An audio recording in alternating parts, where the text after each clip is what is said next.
TV, Ottawa. This Falls and the Valley. City News time, 9 o'clock. Number 1 for local news in Ottawa and the Valley. This is City News, now on 101.1 FM and 1310 AM. It's Monday, May 9th. Good morning. I'm Andrew Boyle. Right now in Ottawa and in Smiths Falls, 11 degrees. Here's what's making news in Ottawa and the Valley. Construction delays are looming in the area as another trade group walks off the job. City News reporter Chris Curries with the details. The construction industry in Ottawa is set to possibly take another big hit as trade unions go on strike. The crane operators already rejected offers last week. They've been on strike for a week, so that's shut down portions of basically all big projects in Ottawa.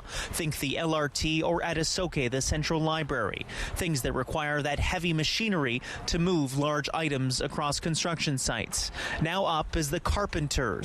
The District Council of Ontario was now on strike this morning after they say their latest demands weren't met. A union rep says spiraling cost of living increases is the main reason why now is the best time for their wages to increase. Chris Curries, City News. City News time at 9:01. Now your forecast. Here's meteorologist Jill Taylor. Well, we are in for just a gorgeous week. Plenty of sunshine. We could even see plenty of records broken this week. Record warm highs. The high today, 22 degrees. Lots of sunshine. Tonight, mainly clear and 7, and tomorrow, sunny up to 24. For today, the high, 22. And right now in Ottawa and in Smiths Falls, it's 11 degrees. City News time, 9:02. Today might be a good time to dust off any outdoor equipment you have that you have not put out already. A great stretch of record-breaking weather, as you heard in the forecast, for the next week in the region. Here's City News reporter Prushka Gopalkista. This week will definitely feel like summer as temperatures are going to be in their 20s, if not higher. But today and tomorrow, temperatures starting off a little cooler before reaching another record high later this week. But our City News meteorologist Jill Taylor tells us what else is on the way. By the end of the week, we'll be looking at temperatures, or at least toward the end of the week, near 30 degrees. Records will likely be broken, those record highs for Wednesday, Thursday, and for Friday. Now, by the weekend, she says cooler weather and thunderstorms are expected, and by next week, we could see similar temperatures, but not as high as this week. Pershka Gopalkista, City News. Now another high on people's minds these days, the price of gasoline and diesel at $2 and $2.30, and that's continuing to climb. Now what will the provincial election promises from the Liberal Party cost? Leader Stephen Del Duca will be unveiling that in the next hour in Toronto. Del Duca will then leave for a trip to Northern Ontario. In the election campaign, NDP leader Andrea Horwath is also in Northern Ontario today. A campaign stop is planned for Sudbury. Progressive Conservative leader Doug Ford has nothing on the agenda for today.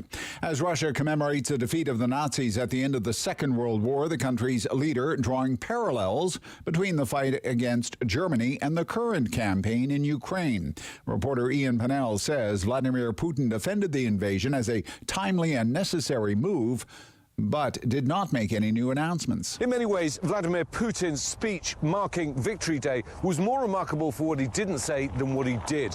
There was no doubling down, no mass mobilization of civilians into the army, no declaration of war. Instead, he tried to use the victory against the Nazis to try and justify the present war in Ukraine. Now, Putin has repeatedly claimed the invasion was a preemptive strike against neo-Nazi and fascist elements in eastern Ukraine. I'm Andrew Boyle for News Anytime. Follow up online at ottawa.citynews.ca.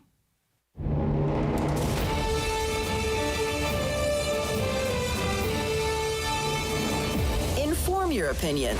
It's the Rob Snow Show on Rogers TV and City News. 101.1 FM and 1310 AM. I, for one, welcome any mid-May heat wave. I think we're going to break a temperature record this week. It'll probably be Thursday, forecasted high for Thursday, 30 degrees. It's May 12th, Thursday, record high 30. Would be a record. The current record, 27.6 Said in 1992, 30 years ago. 30 degrees on the 12th of May beats the alternative because in 1996, on the 12th of May, it snowed. What would you rather have, right? We had almost 5 centimeters of snow. Good morning. Welcome to the Rob Snow Show on City News. Coming up, labor strife in one of Ottawa's hottest sectors, construction. Crane operators went on strike last week. Carpenters joining them. These are carpenters represented by the United Brotherhood of Carpenters and Joiners and the Carpenters District Council of Ontario. Work on big commercial projects, what's known as IC&I. Industrial, commercial, and institutional. For the carpenters, first time this union's been on strike in 34 years. 15,000 of them. First strike in 34 years. And I would suggest we all get used to hearing this when it comes to collective bargaining. We want a cost of living increase. Okay? Members want a real cost of living increase. If inflation is running at almost 7%, and it is, show me a union that's going to settle for whatever, 3% over 3 years or something like that. Quote from the president of this union: because of spiraling cost of living increases, our union and our members believe that wages now have to be increased. And this union will not be the last union demanding such an increase. It's going to be the sign of the times in collective bargaining, I would predict. Quote, nobody should be under any illusion that members of the Carpenters Union are willing to settle for anything other than a fair wage increase. Well, what's a fair wage increase these days with inflation running at least 7% a year, almost 7% a year? So we're going to get into this, what it means for the big construction projects in Ottawa, like light rail, like Central Library, like redoing Parliament Hill, and. I mean, look around. The whole city's one big construction project, for crying out loud. Also coming up on the program today, we are now entering week 2 of the Ontario election campaign. Some of the leaders are doing events this morning. The Green Party leader, Mike Schreiner, is in Toronto right now making an announcement on housing affordability and first-time home buyers. The NDP campaign is swinging north with Andrea Horwath in Sudbury today to, quote, make life better and more affordable for families in Northern Ontario. Affordable, see? Green Party, make housing more affordable. NDP, make life more affordable. The Liberal leader, Stephen Del Duca, in Toronto this morning to unveil the Ontario Liberal Party's platform, fully costed platform, and then the Liberal leader's campaign heads to North Bay. Well, we know absolutely nothing about what Doug Ford is doing today. Maybe he's campaigning, maybe he's not. If he is, his campaign isn't telling the media. Anyway, it's kind of like, I'm Doug Ford, take it or leave it. License plate stickers, Highway 413, that's me, Doug Ford, take it or leave it. It's quite a campaign. If we can get an audio feed of these events, we're going to see if we can pop in, give them a listen. 30 days of promises. During the Ontario election campaign, we're going to do a panel discussion every Monday morning right after the 11 o'clock news. We're calling it Ontario Decides.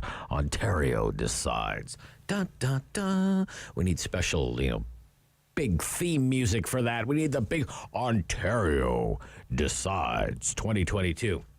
Anyway, we have 2 great guests, and I help decipher what Ontario voters will be deciding in this election campaign. Cam Holmstrom will be here. He's with Blue Sky Strategy Group, and Tim Powers is with Summa Strategies. Again, that's coming up right after the 11 o'clock news. As well, lots of insight and analysis this morning on the latest international news. Jeffrey Johnston from the Kingston Whig Standard will join me at 9:30. His latest column is about the challenges of resettling Ukrainian refugees here in Canada. This is the worst refugee crisis in Europe since the Second World War.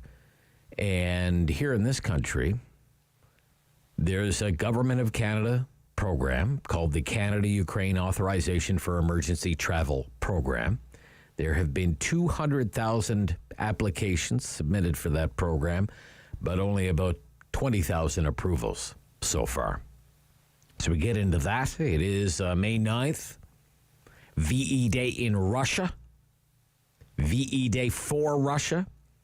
Closely watched now more than ever as Russia marks its victory over Nazi Germany in the Second World War, with the world listening in this morning for clues to anything that Putin may have planned next for the war in Ukraine. And Prime Minister Trudeau was in Kyiv yesterday. So was Chrystia Freeland, the Deputy Prime Minister, Finance Minister, and Melanie Joly, the Foreign Minister, along with the First Lady of the United States, Jill Biden, and Bono, and The Edge from U2.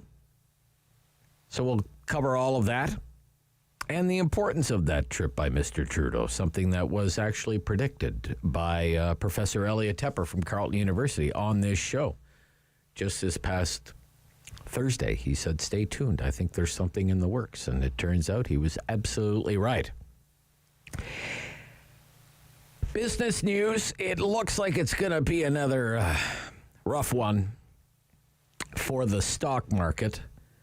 Selling is expected at the 9:30 open for the stock market in North America. It's been a difficult 2022 for stock investors. The Dow Jones Industrial Average is down 10% so far this year. The Nasdaq is down 23% so far this year. The S&P 500 is down 14%. The TSX is hanging in there because energy stocks are a major component of the Toronto Stock Exchange main index. So it's down 2.8% this year. But then when you look at the S&P TSX capped energy index, it's up 55% this year. It's up 55. So oil stocks have done pretty well in this country. But other than energy, there haven't been too many other places to hide. Despite all of this rhetoric from a certain individual in the conservative leadership campaign about how Bitcoin will save us all from inflation, it has not been much of a safe haven in these inflationary times. Lots of inflation this year. Bitcoin is down 30% in 2022. It has not been a terrific hedge against inflation. It's not acting like gold 2.0. It's not even acting like gold 1.0. Gold prices are actually up 3% on the year. But we're going to talk about all of this market volatility and how you shouldn't worry about it and just have a financial plan with our financial planning expert, Peter Fraser from Cardinal Planning and Manulife Securities here in Ottawa with us every Monday. We call it Money Monday. And we're also going to focus on Shopify. Boy, lots of news recently about Ottawa's tech darling. That stock was down hard last week, was down 10% just last week, and it's just been hammered all of this year. The Shopify shares have lost 70% of their value so far in 2022. Investors not pleased with the company's latest earnings report. The company is still going ahead with a multi-billion-dollar takeover of another company in logistics called Deliver, or Deliverer. There's two R's at the end, Deliverer. But nobody knows the Shopify story better than David Sally from the Ottawa Business Journal with us every Monday. He'll join us at 11:30 this morning. And stuck in the middle of all of that, I hope, is you. It's the Talk Back Hour. We do that every morning between 10 and 11 o'clock on the Rob Snow Show at 750-1310. Love to hear from you this morning. 750-1310, 613-750-1310. Today I want to talk about the cost of living and what you think could be done about it. Look, all over Ontario right now, we have politicians, they're promising to make your life more affordable. Running in a provincial election campaign, running to to make life more affordable, they say. They want to make your life more affordable. You're looking to buy a house for the first time, and to make it more affordable. You live in Northern Ontario, want to make it more affordable.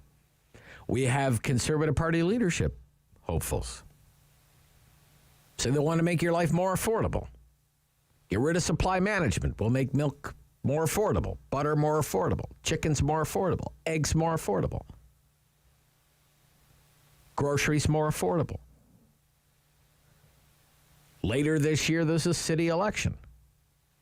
And you can bet the rising cost of living is going to be a big factor in that election, too. Affordable housing. Affordable housing. Free transit. $800,000 for a house in the city, if you can find one. $2 for a liter of gasoline. Food prices that can make a grown man cry, if not a grown man fed. And farmers warning it's only going to get worse. They haven't put a seed in the ground yet. The Bank of Canada vowing to fight inflation with higher interest rates. It is all very painful on the household budget. What do you think government should do? The politicians are bumping into each other, promising to make your life more affordable. So what do you think government can do, if anything, to lower your cost of living? It is Canadians' top concern. So what can and should be done about it? This is the Rob Snow Show on City News.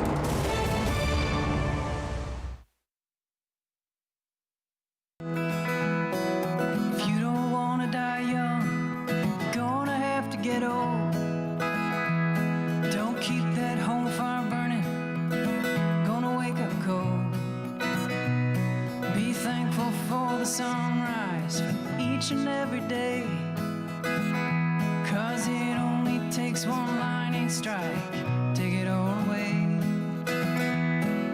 You can't blame the water, you can't blame the drink, you can always blame the devil, he gets blamed for a lot of things.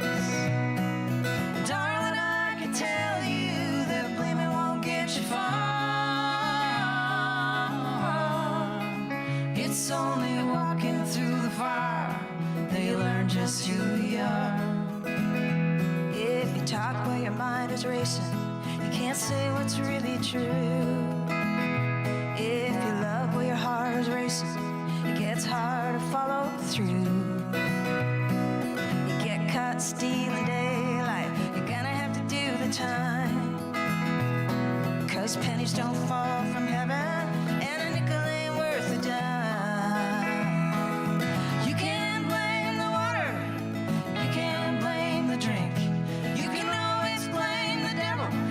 Blame for a lot of things.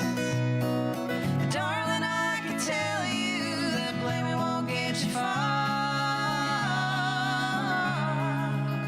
It's only walking through the fire they learn just who you are. Can be angry as lightning, bitter as the wind, can rattle your sword like a storm coming in.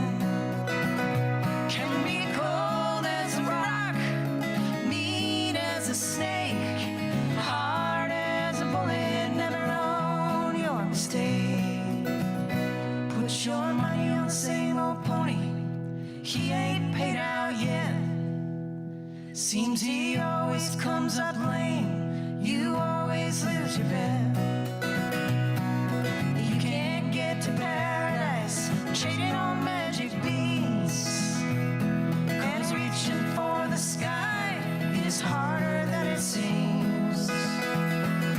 You can't blame the water, you can't blame the drink, you can always blame the devil, he gets blamed for a lot of things. Darling, I can tell you that blaming won't get you far. It's only walking through the fire that you learn just who you are.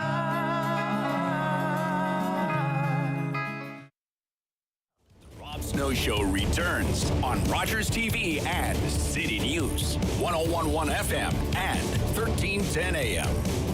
15,000 carpenters are on strike. Strike began 1 minute past midnight this morning. This is all across Ontario. They are members of the Carpenters District Council of Ontario, United Brotherhood of Carpenters and Joiners of America, and they work in what's known as ICNI, that is industrial, commercial, and institutional. So big industrial projects. So what could that mean here locally? We have joining us this morning John Devries, President of Ottawa Construction Association. Good morning. Good morning, Rob. What does this mean for Ottawa's construction industry? Well, unfortunately, the walkout is going to affect a lot of construction sites. It's the commercial institutional sites, like the Ottawa Library, is something that, is a standout large project. But anywhere you see a tower crane, they're usually a commercial site on the universities, colleges, federal government. So, yeah, pulling of the carpenters is going to have an impact. It was preceded last week by the operating engineers, Rob, and the operating engineers, they're a critical trade because that person up in the tower crane, they're key to the movement of materials on site, forms, pouring new concrete. So we started to see it last week, and the second big domino was the carpenters this morning. Right. So crane operators last week, carpenters this week. Yes, and unfortunately, we might see a few other trades. With the operators going, the words quickly spread around as to the money offer that was turned down by the membership across the province, and that led to a number of deals that were already in the works. Because bargaining in the ICI sector has a common expiry date of April 30th, so negotiations been going on for weeks, if not months, with all the different trades. There's different employer groups, and so a lot of the deals were sewn up. Unfortunately, with province-wide voting structure, sometimes takes a week to 2 weeks to ratify. And during the last 2 weeks, I know a number of those trade deals, like the carpenters. All of a sudden, the deal, was put at risk as soon as it went out to the membership. To the membership. They said it wasn't good enough. No, and that's what's kind of unprecedented. So then you're saying, just so I understand it, because all of these contracts, expired and negotiation was underway, collective bargaining was underway, and a lot of them, you say it's kind of uniform. They all expire on the same day. Yeah. That. There was kind of like a solidarity kind of feeling across some of the trade unions that, well, if it wasn't good enough for them, why are we accepting this? Is that what you mean? Or well, the operating engineers were the first trade. We made a deal, over a week ago on Saturday. It took a lot of negotiating right up to midnight. We came to a good deal, we thought, on the management side, but it's province-wide bargaining. And what happened was, on the Sunday vote by the operating engineers, it got widely rejected, primarily in the GTA area is what I'm told. And so there you go. Democracy spoke. I think what's unprecedented, usually we come to an agreement with the leadership, and they usually get ratified. But I don't have to tell your listeners what's happening at the gas pumps or the or the grocery stores, and that's what's made this round probably the most difficult in my 20-plus year career of dealing in labor relations. Okay. So who's the employers then? Who are the employers, and who represents the employers then? Sure. So the Ottawa Construction and Labor Relations Association, the one I represents all the employers that hire union carpenters, laborers, and operating engineers. So your big builders, your PCLs, Ellis Dons, the ones that are building, the Ottawa Public Library of $300 million, your major major building projects are typically where the large numbers of workforce is, and that's unionized. So The big concrete firms are a small handful, but they probably employ over 1,000 carpenters, laborers, and engineers, and that's and they are the ones you see the tower cranes. So all the tower cranes you see around the city are probably owned by only 3 firms. And they're the ones that are on strike. I should say that residential is a completely separate sector. Okay. For the carpenters, they're only out on the commercial. On the residential, they're still working as of today. But the operating engineers, it gets a little complicated, but they have pulled their workers from the residential condo sites, and that's why there's an impact. And they've also pulled them from the crane. Those mobile cranes you see moving around the city, those are key to hoisting. Well, they're on strike as well, and that's affected even the light rail project.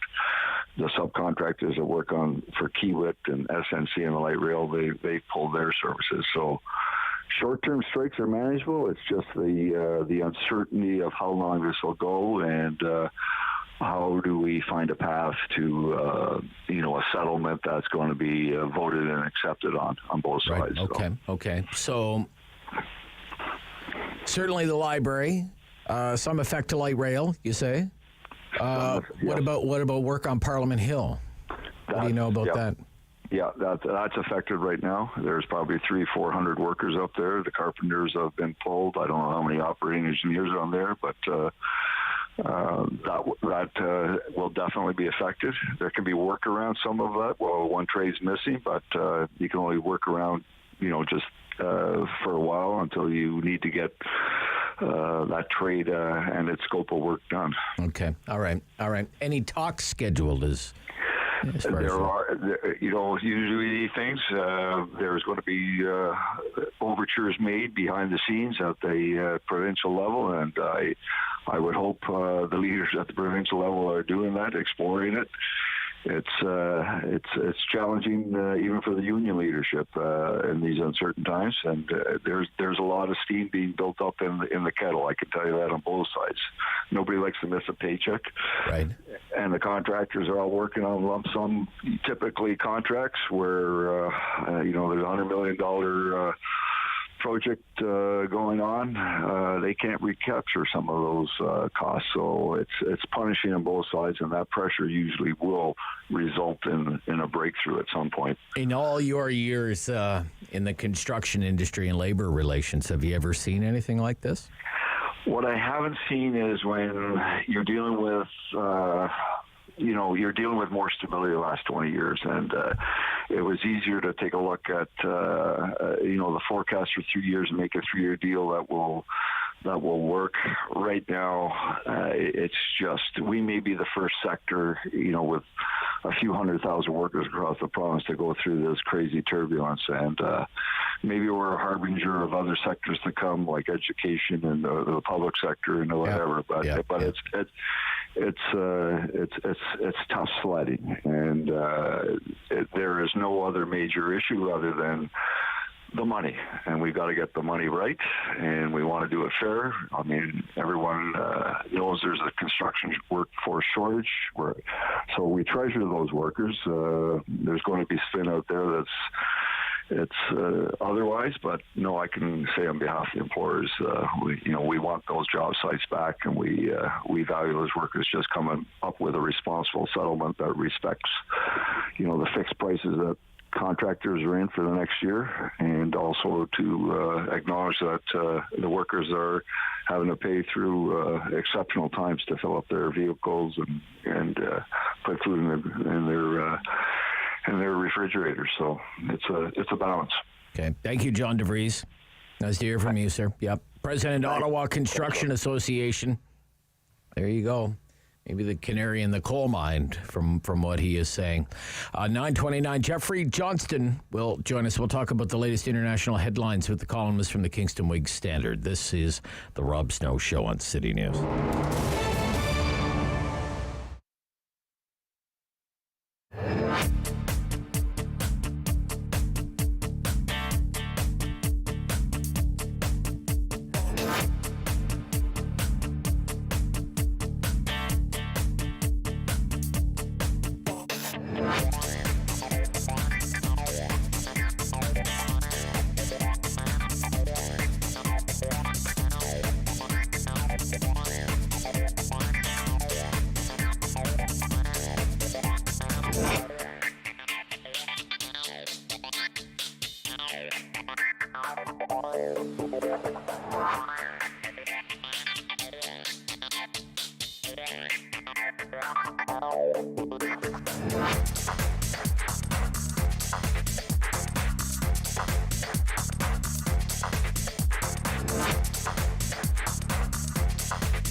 In Ottawa and the Valley.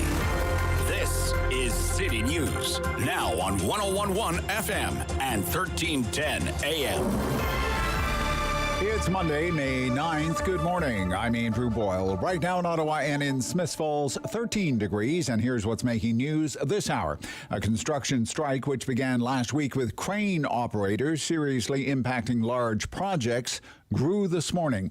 President of the Ottawa Construction Association telling the Rob Snow Show 15,000 carpenters province-wide joined the effort at midnight last night.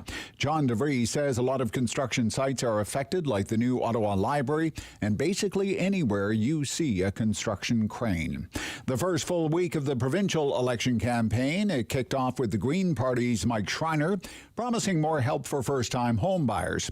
Schreiner says under a Green banner, the province would ban blind bidding on homes, make home inspections mandatory, and bring in multiple home or vacant home tax, and also create a new home warranty. The Liberal Stephen Del Duca is scheduled to release the cost of his party platform about 45 minutes from now in Toronto. Then he will head to Northern Ontario. NDP leader Andrea Horwath is already in that area this morning, making an announcement today in Sudbury. The PC leader Doug Ford has no scheduled events for today. City News Time, 9:33. I'm Andrew Boyle for News Anytime. Follow up online at ottawa.citynews.ca. Firm. Fair. Fun. The Rob Snow Show returns On Rogers TV and City News, 101.1 FM. and 1310 AM.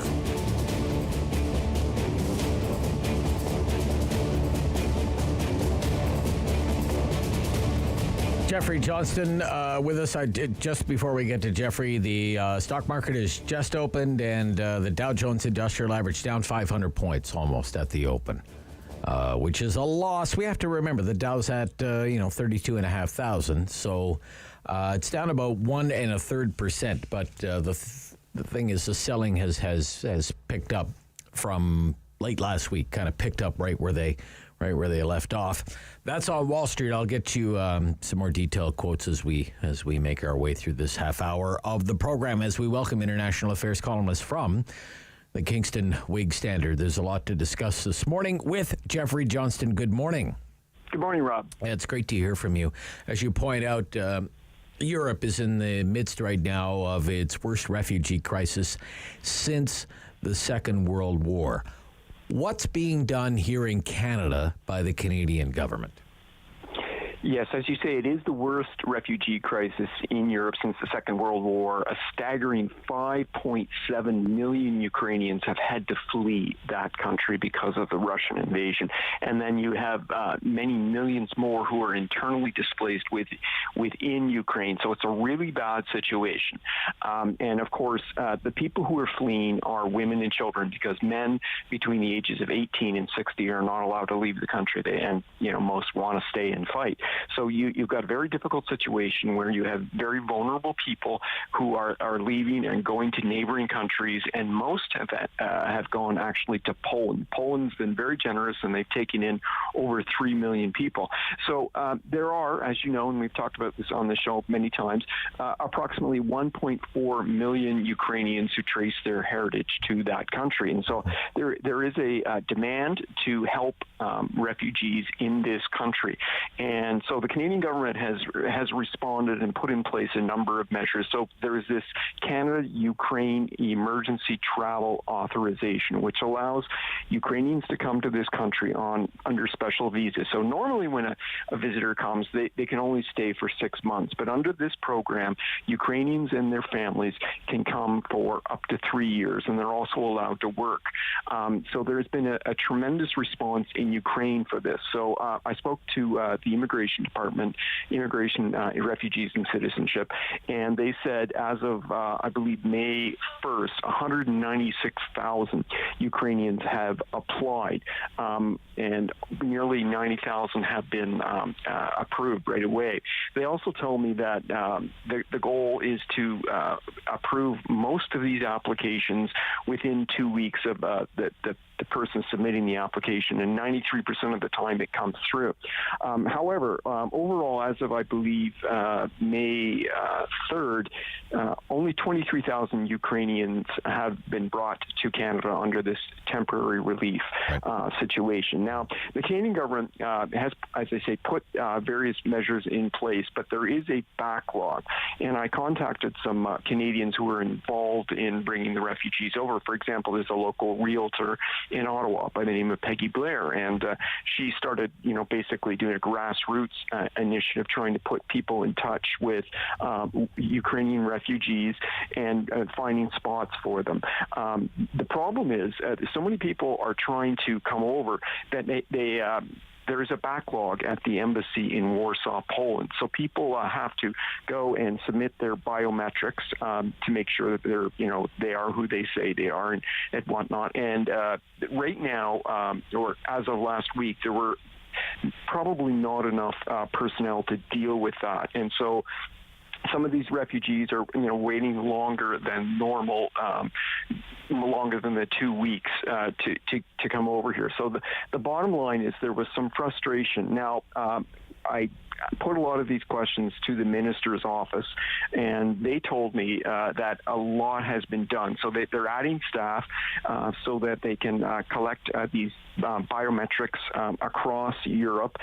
Also, they have waived a lot of the biometric requirements. So, for example, anyone 17 or under doesn't have to submit the biometric information. If you're 61 and older, you don't have to submit it. And if you've gotten a Canadian visa in the last 10 years, you don't have to submit it. And that's really good. They've also opened up a biometric center in in Poland to help the Ukrainians, and this will hopefully ramp it up. And they want to, authorize between 9,000 and 12,000 of these applications a week. So I'm hoping in the coming weeks it will get better. There's only one more quibble. I also spoke to the Ukrainian-Canadian Congress, and they raised the issue of the pledges made by Prime Minister Trudeau a month ago. So a month ago, the Prime Minister said that they would, Canada would set up charter flights to bring Ukrainian refugees over here under this temporary program. They would also offer income supports, temporary income supports, and temporary housing for 2 weeks in hotels. And the Ukrainian-Canadian Congress was a bit critical of Canada because these promises have not been rolled out yet, so have not been put in place. So the biggest issue would be the charter flights. What's happening right now is Canadians are basically crowdfunding these airfares for the Ukrainians, and what the Ukrainian-Canadian Congress wants is for Canada to make good on the pledge to set up charter flights, because what happens, Rob, is you've got all these Ukrainian refugees coming over to airports, and Ukrainian-Canadian Congress wants to meet them at the airports, but because they're not charter flights, they don't know when people are coming. So the the community here has actually got representatives at the airports to try to just, run into refugees so that they can help them. Because there's always the possibility that when, refugees come here, maybe they don't speak the language, there's always a possibility of them falling victim to human trafficking. So it would be really good if Canada got these charter flights going soon. Okay.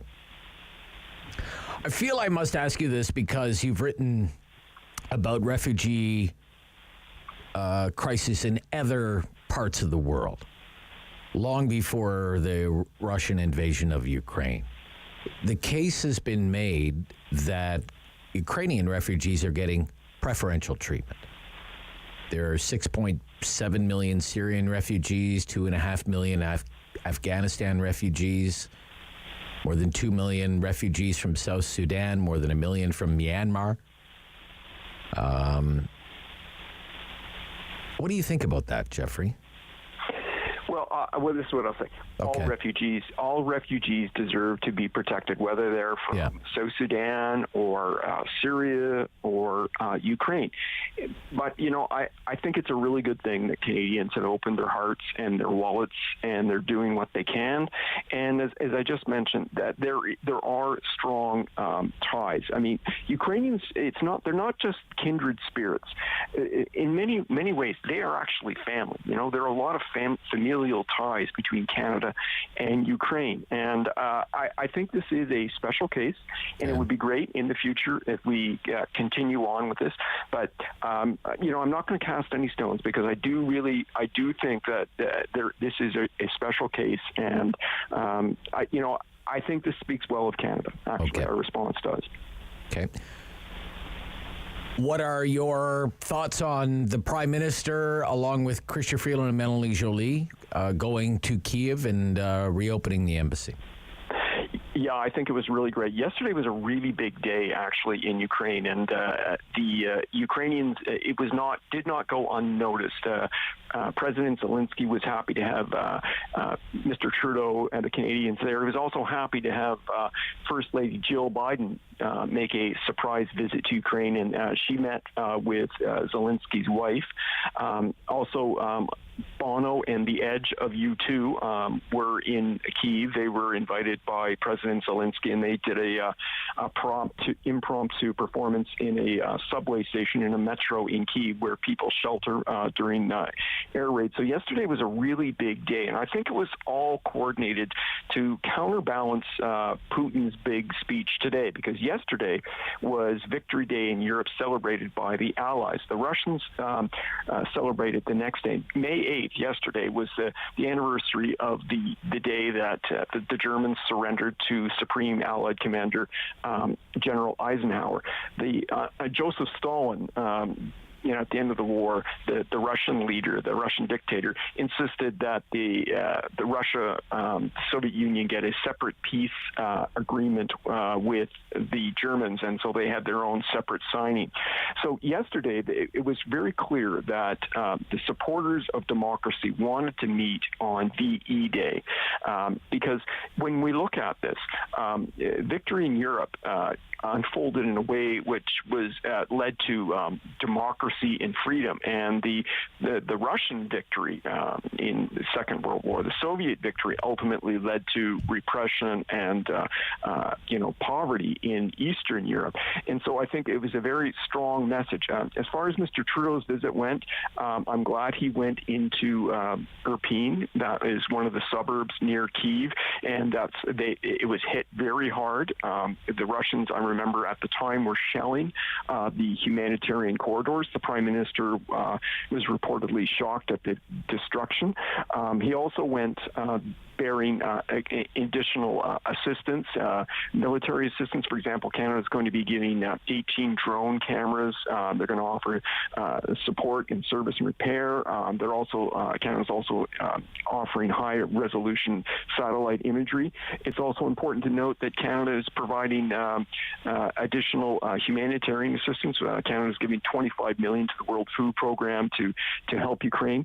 President Zelensky, I watched the press conference and I listened to the translation, President Zelensky was heaped praise on Canada. And the key independent Ukrainian English language outlet there reported a translation of what Zelensky said. Zelensky said, quote, "Canada is second only to the United States in terms of aid," unquote, to Ukraine. Another MP that I'm in contact with, she went on Twitter and she heralded the news. She called it great news that the Canadian Embassy is reopened by Justin Trudeau, and she said this is and she's quote, "and on the day when the world celebrates the victory over Nazism." And it's also important to note that in 2015, the Ukrainians switched the day that they celebrated the victory over Nazism from May 9th to May 8th to be in line with what Europe does and to move away from what Russia does. So yesterday, I think, was a symbolic day. I think it was a good day. Okay. Thank you so much for your time this morning, Jeffrey. Great to hear from you. Yeah. Jeffrey Johnston from the Kingston Whig Standard. Barry McLaughlin on leadership. When we come back, Rob Snow Show, City News.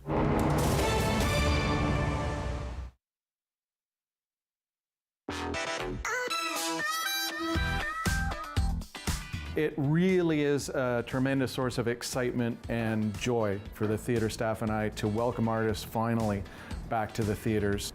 It was a tremendous pleasure to sit on the selection committee. We really have something to cater to all musical tastes, from trippy art pop to straight ahead rock and roll to soul and funk. But it's huge for us to be able to welcome local artists back into the theaters to showcase their amazing talents for people here. Up to the top is where I'm headed and I'm going. You know what, I've checked out some of the stuff already before doing this. I've been hyped and ready to do this because it's definitely being done on a major level, and I'm here seeing it in person right now, and I'm like, wow, this is what it is, man. I'm happy to be here. This kind of concert series promotes music and gives us newcomers or even like new bands a big chance to showcase their talents and share their music with the world. It's amazing that OMIC has organized this and given an opportunity for artists to perform, but also be part of something that I wouldn't be able to create this just on my own. So everybody's talents comes together to create something great. It says a lot about the city that they are engaging the processes that get those musicians out and get them in front of people, and the music is getting heard. So we don't have a thing where like everybody's the best kept secret, right? We're sort of breaking through that wall a lot, and which is exactly what we need. Well, first of all, I'm really grateful for this opportunity. For me, it's a little bit like being officially part of the local artist community in Ottawa. And it's like my first real big show where I'm gonna be performing my own songs, so it's really exciting. What the hell's going on? Why you still holding on? It's a great opportunity for us artists to be able to really get a reach to an audience and a good quality audience too. I'm just happy that I can be involved. I'm happy that I can add value. It's top tier for sure. It really is like a dream come true, especially having so many restrictions in the last couple of years, not being able to jam because we couldn't get together, and then to be able to do it in a beautiful venue like this with the seats in the background and just the whole entourage of it, and really feeling like we're able to put on a real show for the first time in a long time. It's just fantastic. It really is great.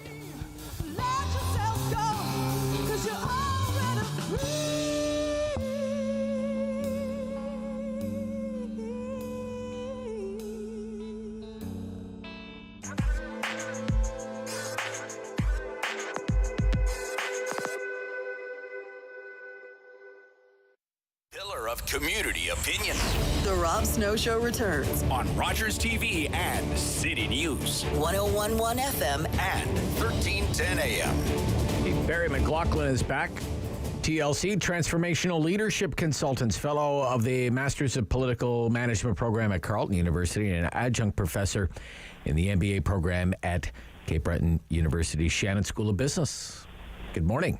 Good morning, Rob. How are you? I'm good. I'm loving the weather, and apparently it's going to be a beautiful week-wise, weather-wise. I got my shorts on today. Oh, good for you. Ready for the week. There you go. Great. So let's pick up right where we left off with Jeffrey Johnston and get your take on Trudeau and company going to Kyiv. Yeah, I think it was, well, first of all, a little bit long in coming. You know, you started to hear the drumbeat, where's Trudeau? But, you know, it's actually well-timed just before the Russian Patriotic Victory Day celebration, et cetera, with the drumbeats for re-invasion really pounding away. Or stepped-up invasion. So I think it was the right move. I think it was the right message. I think his presence there was meaningful to Zelensky. Canada and Ukraine go way back, of course. We have bonds, as Jeffrey Johnson said. Laura and I were in Kyiv about 6 or 7 years ago doing a series of seminars for the 3 top courts of Ukraine right in Kyiv. What a beautiful city, and you know, to see what's been happening is very painful on many levels. But he did a solid job. You got to hand it to him.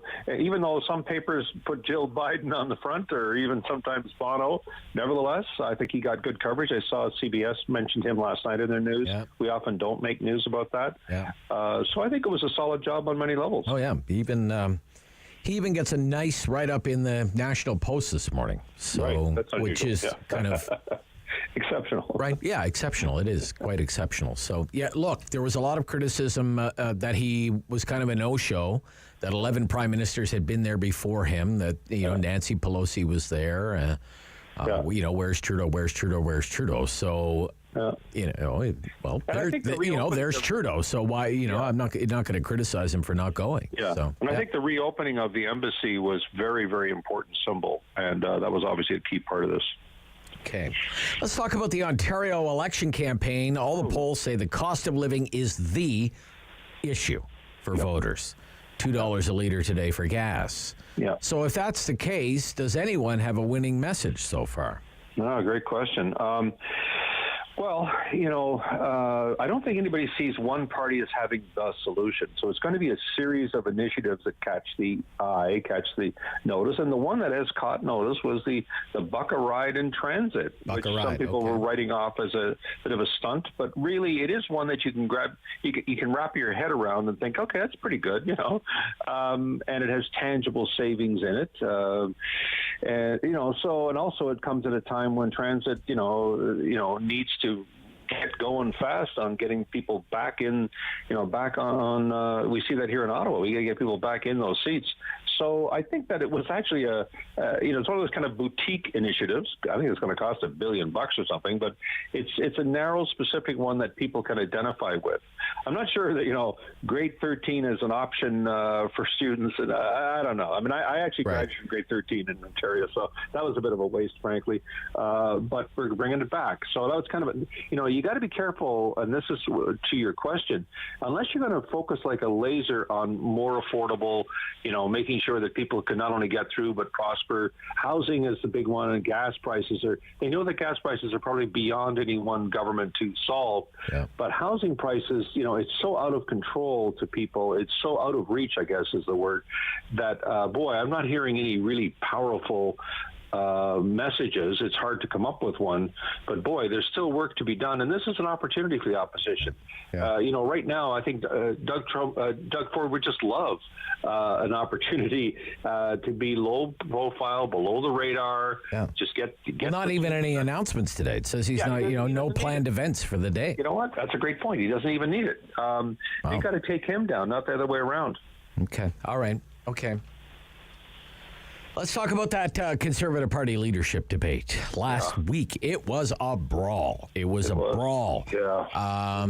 And you had, at one point, Leslyn Lewis. Do you have the Leslyn Lewis-Pierre Poilievre exchange? We should play that just to remind listeners what we're talking about. Where Pierre started talking about the Freedom Convoy. Pierre Poilievre started talking about the Freedom Convoy. Yeah. And Leslyn Lewis chimed in and, whoa. Yeah. Whoa. Do you have that, David? Yep. Just hold on, Barry. Just hold on. David's going to find that for me. Well, I did stand up for freedom during the pandemic. From the very beginning, That's not true. I was That's among not the true. loudest voices in You were Parliament. not one of the loudest voices, Mr. Poilievre. You were not one of the loudest voices. In fact, you did not speak up until it was convenient Actually, that for is you not to speak true, up. Madam Lewis. You did not That is even not go true, to Madam Lewis. the trucker protest. You actually went But I and respond. you took a picture in your neighborhood at a local stop. Let's hear from You Mr. did not Poilievre, speak up please. for the truckers, Let's and hear you from did Mr. not speak Poilievre. up the Thank loudest, you. Mr. Poilievre. First of all, I did go to the trucker protest, both on Parliament Hill and in my community. You took a picture I up was, front. I was, All right, I was that's there enough. That's at the enough. You front get the idea. I love the truckers more. No, I love the truckers more. No, I love. Not real. To me, I don't think that's a winning strategy. But what? Maybe a winning strategy for the audience there. But I don't know, Barry. What do you think? Yeah. I think it was very strange. It was, to me, a strange strategy by Leslie Lewis. Let's go to the right of Pierre Poilievre. Let's be more radical on an issue that the vast majority of Ontarians are not in favor of. It was just bizarre as far as I'm concerned. Pierre Poilievre, he is a machine gun artist. Like, he knows how to take down his opponent. And he clearly had practiced those one-liners and just kept singing them at charade constantly. He's so good at it. But my rule of thumb would be, my advice to Charade would be, don't play Poilievre's game. He's pretty well going to win that. Okay, that's his game. He knows how to play it. He knows how to win it. He should have done. I was very surprised how angry he got at one point. Try not to show that rage. To me, he should have been. We always use the phrase in debate training: more in sadness than in anger. It needed that tone of response, and I can understand it when you're very, your very core essence of who you are as a leader, as a person, is being challenged. It's easy to get angry. I get that. But I was a little surprised that he took the bait on him several times. In that answer of how much were you, he should have anticipated he was going to be asked. The Huawei thing. The Huawei, how much they pay you. He eventually had a comeback and was able to kind of steer it, but it looked pretty weak because, again, Charade does that. How much? He's really, really good at that. He does that in parliamentary committees. Yeah. And Jean kind of was a bit of a deer in the headlight on that until he got going. So in the end, I think, who benefited out of most? That guy Scott Aitchison seemed like a voice of reason in the room, for sure. And I think Jean Charest largely held his own. He was offside with that audience.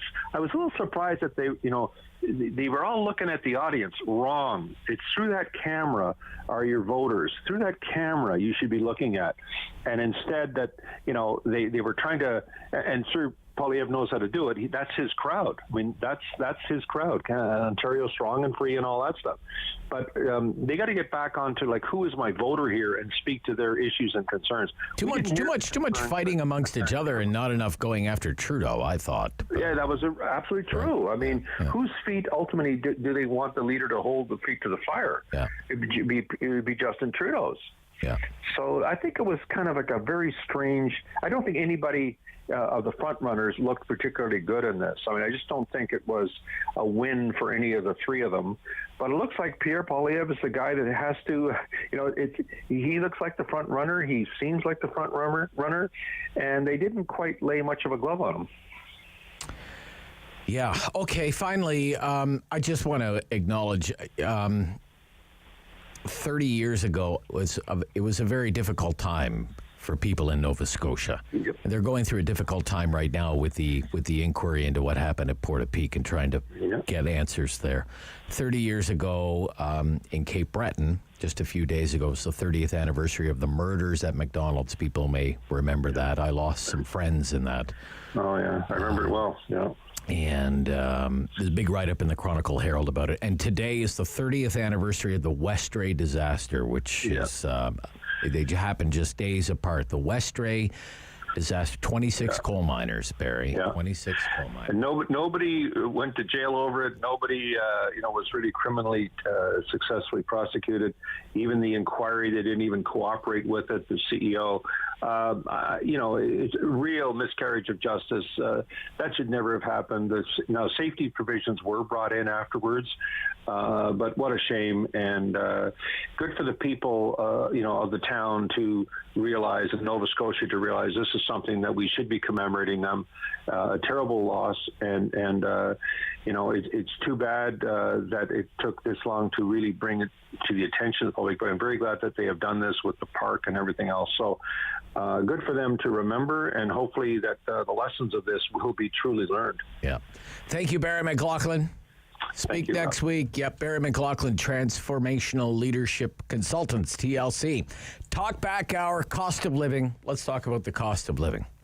What should be done to lower the cost of living? You have all kinds of politicians promising to do something about lowering the cost of living. What could they do for you? This is the Rob Snow Show on City News.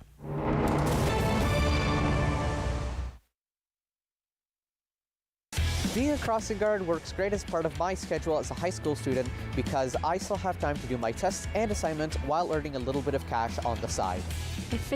Working as a crossing guard fits into my current lifestyle because it gives me a lot of time during the day to pursue hobbies that I'm very interested in. A friend of mine introduced me to this job. I didn't know it was actually a paid job. I always start my day. It's a very little, I guess, few months baby, and she always comes with her dad on a pram, and the smile she has, like, oh my God. Well, I think the OSC is a very good employer. They show quite clearly that they care about you. They're very polite. They really make you feel like you're part of a family. It's fun. I really enjoy it. Gets us out of the house, too. Yeah.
Number one for local news in Ottawa and the Valley. This is City News, now on 101.1 FM and 1310 AM. It's Monday, May 9th. Good morning. I'm Andrew Boyle. Right now in Ottawa and in Smiths Falls, 13 degrees, and here's what's making news in Ottawa and the Valley. We're expecting more detail, including the cost of the Liberal Party election platform, coming in just a few minutes from leader Stephen Del Duca. More on the start of the first full week of this provincial election campaign with City News Queen's Park reporter Richard Southern. Day 6 on the provincial election campaign trail, and a couple of big events are scheduled to take place. First off, the Liberals will unveil their fully costed platform. That'll be at an event in the Brickworks. Leader Stephen Del Duca will take questions from the media just after 10 o'clock. The Liberals have already made some big campaign promises, like $1 transit rides and a promise to remove the HST on prepared foods under $20. NDP leader Andrea Horwath, she is heading north, going up to Northern Ontario to unveil a plan, she says, to make life more affordable for those living in the northern part of the province. The New Blue Party will unveil their campaign at an event at Queen's Park this afternoon. No event scheduled for the Premier just yet. At the Brickworks, Richard Southern, City News. City News Time, 10:03. A construction strike which began last week with crane operators seriously impacting large projects grew this morning. President of the Ottawa Construction Association telling the Rob Snow Show this morning 15,000 carpenters across Ontario joined this strike at midnight last night. John Devries says a lot of construction sites are affected, like the new Ottawa Library. Any large project, basically anywhere you see a construction crane. City News Time, 10:03. Now your forecast with meteorologist Jill Taylor. Well, we are in for just a gorgeous week. Plenty of sunshine. We could even see plenty of records broken this week. Record warm highs. The high today, 22 degrees. Lots of sunshine. Tonight, mainly clear and 7, and tomorrow, sunny up to 24. For today, the high, 22. And right now, 13 degrees in Ottawa and in Smiths Falls. Russian forces have pushed forward in their assault on Ukraine, seeking to capture the southern port city of Mariupol as Moscow celebrated Victory Day holiday. Determined to show success in a war now into its 11th week, Russian troops have pummeled a seaside steel mill where an estimated 2,000 Ukrainian fighters are making their last stand. The mill's the only part of the city not overtaken by the invaders. Its defeat would deprive Ukraine of a vital port and allow Russia to establish a land corridor to the Crimean Peninsula.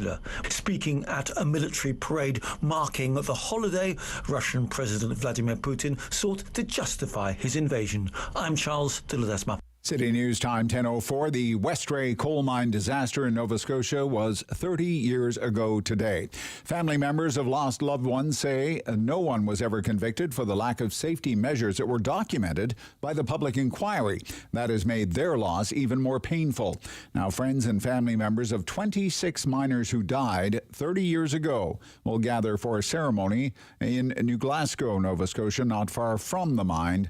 11 of those bodies were never recovered.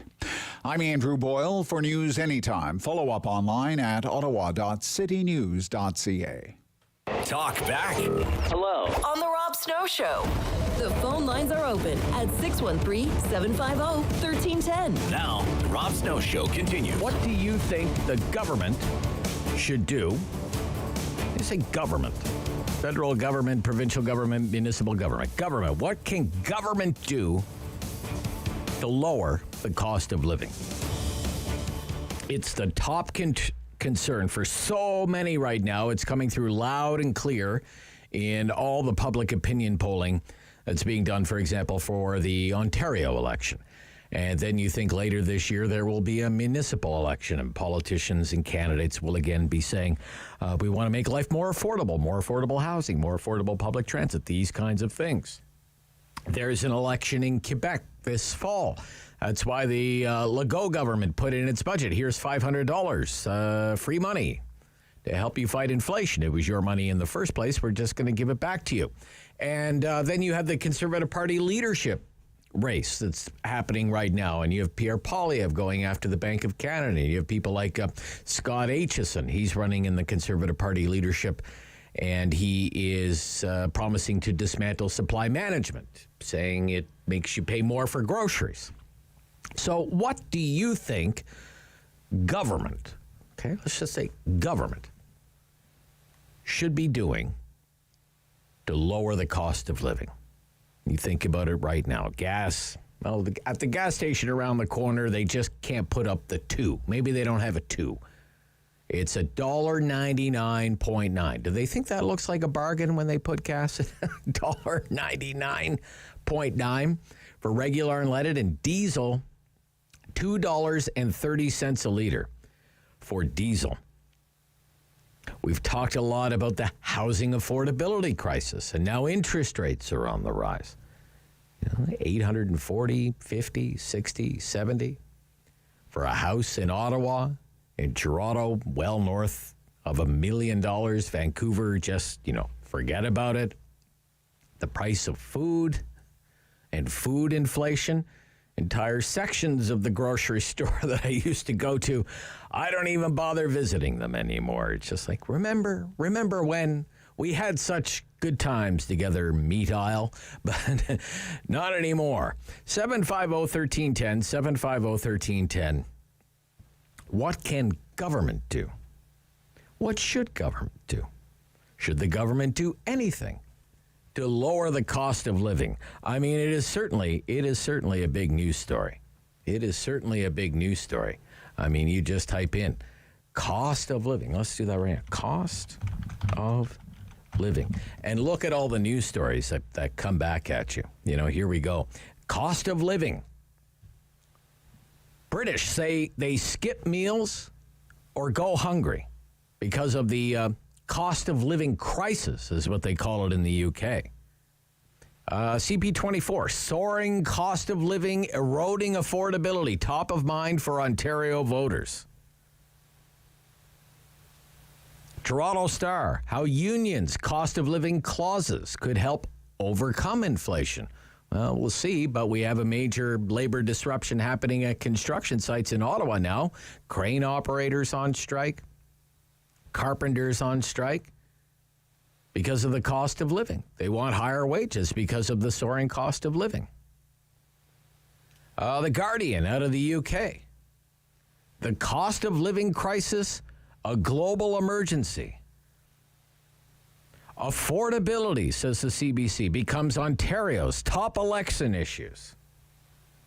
Young voters say affordable housing, minimum wage, and cost of living are key election issues, and on it goes like that. I mean, it's a major news story. But what could be done about it?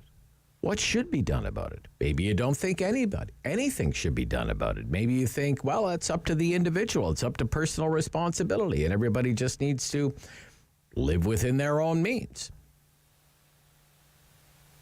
If you're complaining about the price of gas, go and buy an electric car. Go and buy a more fuel-efficient vehicle. Go take public transit, whatever the case might be. Maybe you need to rethink the idea of buying a home in the city. Maybe you should buy a home in an outlying community. Maybe you shouldn't buy a home at all. If the rent's too high, get a roommate. These kinds of things. Or maybe you think, well, you know, the government should or could do something. There's no doubt about it. Gas wouldn't be $2 a liter around the corner for me if not for the carbon tax. Gas would be cheaper if we didn't have a carbon tax. As one example. And as we make our way through the hour, we can talk a little bit about how governments are probably doing pretty well because of the rising cost of living and the inflationary impact on things like consumption taxes, sales taxes. But what should or could the government do to lower the cost of living, which is the number one issue right now for voters in the province of Ontario with an election campaign underway? 750-1310, 750-1310, 613-750-1310. It's the Talkback Hour here on the Monday Rob Snow Show. Josh in Gloucester. Good morning, Josh. You're on City News. Hi, Rob. Hi, Josh. My answer to this would be twofold. So housing. Okay. Number one, because it's the most expensive thing you'll ever buy. Yeah. Number two would be the price of energy because, let's face it, a tax on gas is a tax on everything, right? Food goes up, everything goes up. Yep. So, so that's the general answer. Some ideas I could have here. Okay. We're encouraging... Well, with housing, why don't we just start with housing? Like, what do you think they could do with housing? Yeah, so, I mean, I don't think we have enough people in the trades. This is a problem that goes back decades. The universities, I think there's too many people graduating history and, political science degrees like that. Right. And I'm one of those people. Okay. And, I see guys with plumbing education and all that. Trades, yep. And, excuse me. And they're doing quite well. And sure. We need more of those guys. So there's something wrong with the post-secondary education system. Another thing, working from home, I think that actually could attack both problems. So, okay. So, for instance, Cornwall can become basically a suburb of Ottawa. And so if I don't have to commute to my downtown job, right? Right. And then maybe I can buy a more affordable house in Cornwall. Yeah. And, Excuse me, I'm out of breath here. I'm running after my daughter. That's okay, Josh. That's okay. That's okay. Yep. Work from home also decreases the demand on gasoline, right? So that's if that can be encouraged, that would be a great thing. Okay. In terms of, I'm with you too with what you're saying on why tax energy so highly. I imagine some of these taxes on energy, it's a percentage, right? So if we're at $2 a liter here, I imagine the sales tax, certainly the sales tax would be. Absolutely. Yeah. So if it's at $1.50, they're still making more than they were at $1. It's progressive. The higher the cost of energy, the more income they make. So anyway, that's about it. Yeah, no, it's very good. It's very good. Very good ideas. You've got us off to a great start this morning here. Yeah, I thank you very much. Okay, thank you. So I mean, for example, we Mike Schreiner is running for the Green Party.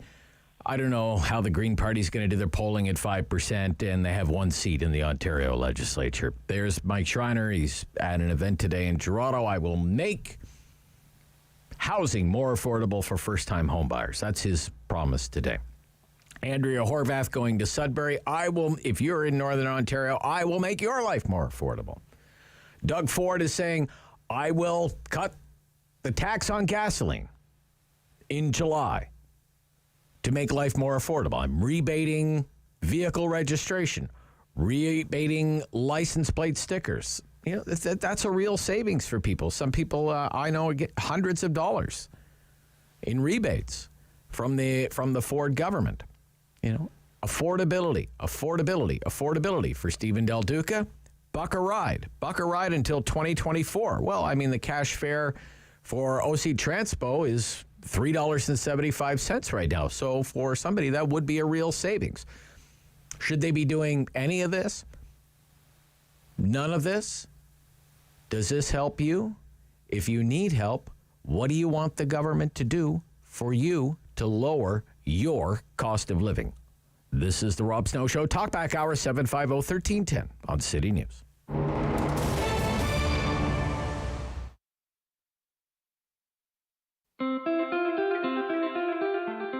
Riding requires attention and focus. No distractions, no moment of unawareness, because one brief moment can cost a lifetime of other moments. Everyone deserves to arrive home.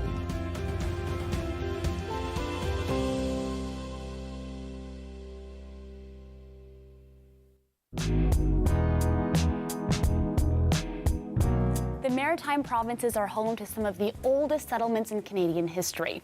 But did you know that one of the first was actually started by black settlers? Take a minute to learn about the rise and untimely fall of Africville. Black people have lived in Nova Scotia since before the founding of Halifax in 1749, but it wasn't until after the American Revolution in the late 1700s and early 1800s that large groups of black settlers began to arrive in the province, many of whom were former slaves promised freedom and land in Nova Scotia. What they encountered when they arrived, however, was racist treatment by their white neighbors and government officials. This pushed many black people to build homes on the outskirts of town instead. But despite the area receiving little support from government officials and lacking necessities like functioning sewage systems, access to clean water, and proper garbage disposals, the tight-knit community persevered, and so Africville was born. For more than 150 years, the small community grew, expanding from just a few homes to a population of over 400 people. Everything changed, however, in 1964 when plans for a new bridge and the idea of urban renewal prompted the municipality to set its sights on Africville's land. Instead of investing in the community, officials approved a relocation program that promised free job training and employment assistance to help residents through relocation. But the reality wasn't so kind. Residents had their belongings moved in city dump trucks, and homes were demolished immediately after their owners left. Of the 400-plus people living in Africville, only 14 residents held clear legal titles to their land, so the rest were only given $500 with the promise of more social aid in the future. Not much else was actually done to support Africville and its residents until 2001, when a United Nations report called for reparations to be paid to the community. In 2010, Halifax Mayor Peter Kelly apologized for the atrocities against Africville as part of a $4.5 million compensation deal. In 2021, Councillor Lindell Smith put forward a 7-part motion to plan for the future of Africville alongside local organizations and the descendants of former residents.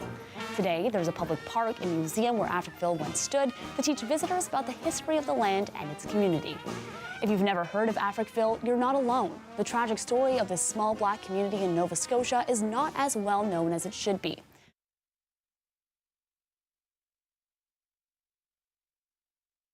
It's time to talk back on the Rob Snow Show. Have your say and call now.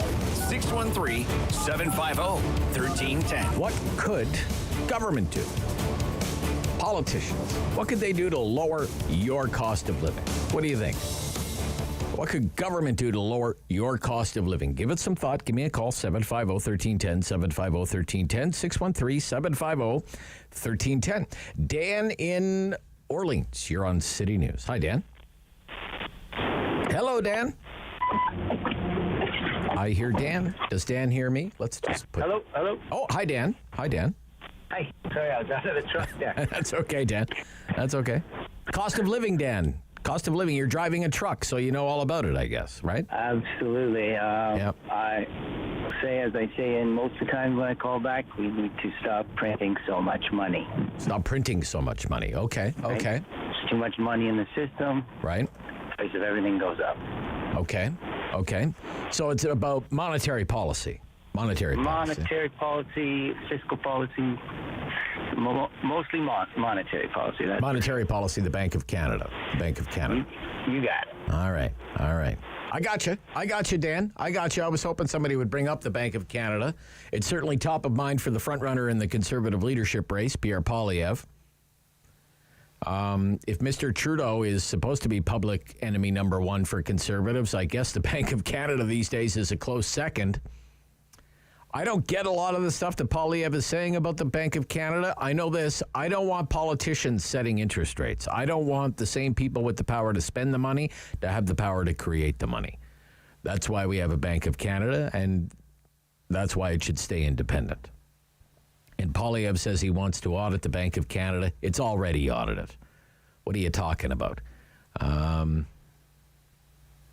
being said, I wouldn't accuse the governor of the Bank of Canada of having a good track record when it comes to fighting inflation. He admits he's been wrong on inflation.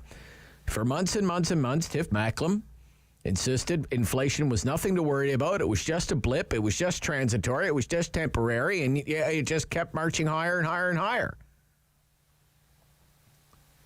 And now most economists agree the Bank of Canada is behind the curve, and it should have started tightening things up a lot sooner than it did. And now the worry is, because it has to move so fast, and by so much so fast, it's actually going to have to put the economy into a recession in order to beat back inflation. And here's another thing. There's only so much that the Bank of Canada can do by raising interest rates. Raising interest rates is not going to end lockdowns in China. Raising interest rates is not going to end the microchip shortage. Raising interest rates is not going to end the labor shortage. Raising interest rates is not going to end the war in Ukraine. Raising interest rates will make borrowing more expensive and probably cool the housing market. We're starting to see signs of that already. But there's only so much that the Bank of Canada can do with some of the inflationary pressure that's in the system. Eli in Ottawa. You're on City News. Good morning. Hey, good morning. So on the housing issue, I want to make a couple of points. First, one of the biggest issues to create more space or land for new homes in Ottawa is the opposition from when a builder wants to apply for landfill. So, like when they tear down an old house and they want to put up 2 or 3 homes, right? They're facing like enormous opposition from neighbors who just, it's just their opinion. It's so ridiculous that the city has to even entertain their ideas or, their concerns. Okay. Yeah. Imagine how you would feel, Eli. Like you have a nice 3-bedroom bungalow house with a front yard and a backyard, and it's always been that way, and you got along well with your neighbors, and now your neighbor's house has been sold, and they're putting up 6 units where one house used to be. Yeah, you know what? No matter. I live in Riverside Park, but it doesn't matter where I live. I mean, I don't own the neighborhood. I own that one little piece of land that I live on, and it's really not my business what my neighbor he wants to put up as semi-detached. I'll tell you a story, Rob. I have a friend who bought a house just behind Elmvale Acres. Where the Saint Laurent, Elmvale, where you turn in and there's like that quickie and the gas station, and it's kind of like a bit of a trashy area, but just on the back. And he bought a house, and he did something kind of foolish. He tore it down. It was a livable house. It wasn't like a tear down, but he tore it down, and then he went and applied to the city to put up a semi-detached. And he spent all kinds of money, $10,000 on architectural drawings, went to the Committee of Adjustment, only to be turned down, saying, well, there are no other semi-detached in this area. Yet you can go to the Glebe, you can go to many more, upscale type neighborhoods where semi-detached are allowed. Right. And this is the reality. This is Ottawa. I mean, go to other major cities in the world, or even in Canada. Where So what could government do about the cost of living? Would be stop entertaining the NIMBYs. Is that what you mean? Well, they can entertain them, but I mean, the ridiculousness of it is just so ridiculous. Okay. And then, so that would be one solution. Another thing is, when you have these young people who are complaining about the cost of homes, you try to sell a house in July, August, September. If it needs so much as a paint job, good luck getting more than one offer on it. And I'm not kidding you, Rob. There are homes, like, if a piece of land, just the land, should cost about $550,000 in most neighborhoods in Ottawa right now. You try to sell a house that needs a little bit of work. Maybe it needs windows. Maybe it needs sanding the floor, or it's got carpeting or something. You try to get more than $700,000. That's not. How does that account for the cost of the house itself? It doesn't. Okay. What does that have to do with young people, though? What does that have to do with young people? Because they complain because they want everything new, right? Oh, they want it. They're not willing to do any upgrades themselves. Yeah. I mean, okay. No, they'll pay $900,000. They'll pay $1 million for a townhouse because it's new. It's half the size. Oh, okay. But if you give them a bungalow that needs any amount of work at all, they're not willing to put the sweat equity into it. They're not willing to do anything, but they're willing. I don't know about that. I don't know about that. That seems like a sweeping generalization of an entire generation to me. Is that true, David? Is that true? I don't think so. I don't think so either. I don't know about that, Eli. Ray in Cornwall. Ray, good morning. You're on City News. Ray. Hello, Ray. How are you? Yeah, I'm good, Ray. Look, politicians, they're bumping into each other, promising to lower your cost of living. What could they do for you? Well, you know what? I've been wanting to say this all the time, and I'm going to say it now. I believe the time has long passed for them to. Government should, as much as I don't like to rob government regulating anything, they should regulate the price of gasoline. Regulate the price of gasoline. Okay. That's what is done in Europe. That's what is done in the UK. That's what is done in the islands where I come from. They do it in all kinds of provinces here, too. They do it in my home province of Nova Scotia. They set the price of gas once a week. Yeah. Yeah, because, see, listen to this. Yeah. I've seen this, literally. Yeah. You have the two same gas stations. Let's say Petrocan. I'm just calling it out of the blue. Sure. You stand on one corner, and then you look down the road, you see another Petrocan. So within eye range, there's 10 cents difference. Tell me, how can you explain that? 10 cents difference in the price of gas. How can you explain that? Yeah, I can't explain it, but I know in Canadian provinces where, like, for example, in Nova Scotia, I don't know if you're going to save much money if you regulate the price of gas, because how it works is instead of the gas price going up, say, a little bit on Monday and then a little bit more on Tuesday, and then maybe it stays there on Wednesday and it goes up a couple of more cents on Thursday. What happens in Nova Scotia is they set the price once a week. So instead of getting the increase a little bit over a few days, it all comes every Friday. Like in Nova Scotia, the price of gas went up 11 cents in 1 week. Yeah. In one go. Yeah, but and now it's going to stay there for the next week. You know? And now that's not done like in Europe and where I come from in the islands and UK. It stays. And if you have to move that, you have to move that by a special sitting of Parliament. Oh, really? Okay. Absolutely. Yep. Yeah. Okay. So regulate the price of gas. Okay. The NDP is promising to regulate the price of gas in this Ontario election. But then that fell off. But could I mention something that is not in keeping? Well, it's kind of in keeping with your topic today. Okay. Go ahead. You heard it as, what does the government mean by, or Trudeau mean by, we have your back? Remember you had that? Yeah, we have your back. Yeah. You know what I interpret that to be? What's that? What's in your back? Normally it's your wallet in your back pocket. That's why they keep saying that. All right. Yeah. Okay. We got your hands in. We have our hands in your pocket. In other words, that's right? Correct. Okay. All right, Ray. Thank you. Thank you. Yep. 750-1310.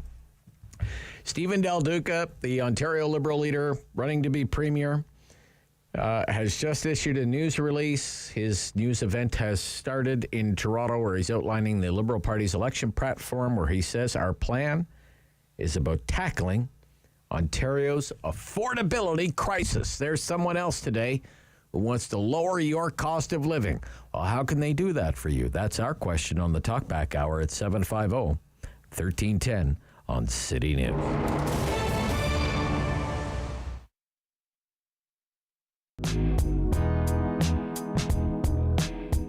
The Calgary Stampede is a world-renowned festival celebrating wrangling, bull riding, and everything cowboy.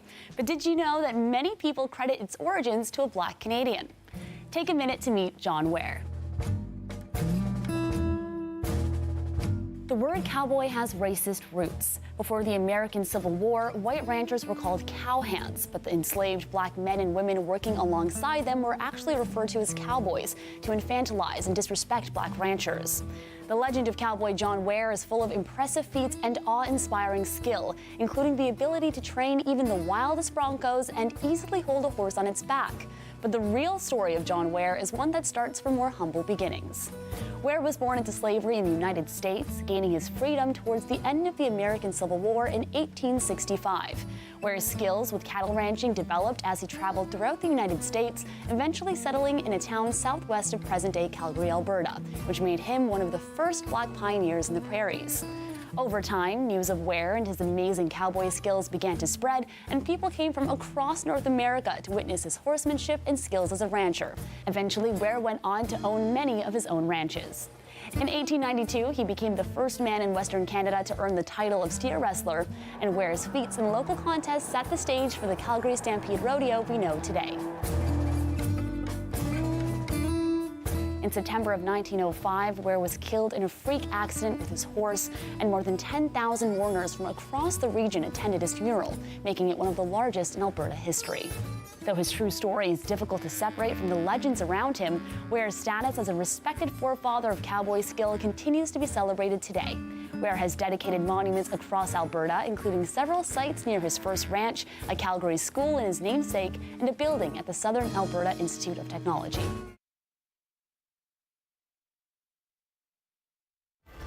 Number one for local news in Ottawa and the Valley. This is City News, now on 101.1 FM and 1310 AM. It's Monday, May 9th. Good morning. I'm Andrew Boyle. Right now in Ottawa and in Smithsville, 16 degrees. And here's what's making news this hour. Provincial Liberal leader Stephen Del Duca releasing his party platform cost today, introducing the cost of the Liberal platform called A Place to Grow. Del Duca says his party will have $16.4 billion in new spending. That will be over the next 4 years, and will have a balanced budget by the year 2026. The Ontario New Democrats today up north promising Northerners quicker reimbursement for health travel expenses. NDP leader Andrea Horwath says if elected in June, her party would guarantee residents don't have to wait more than 14 days to be paid back for any health-related travel. PC leader Doug Ford has no scheduled events today.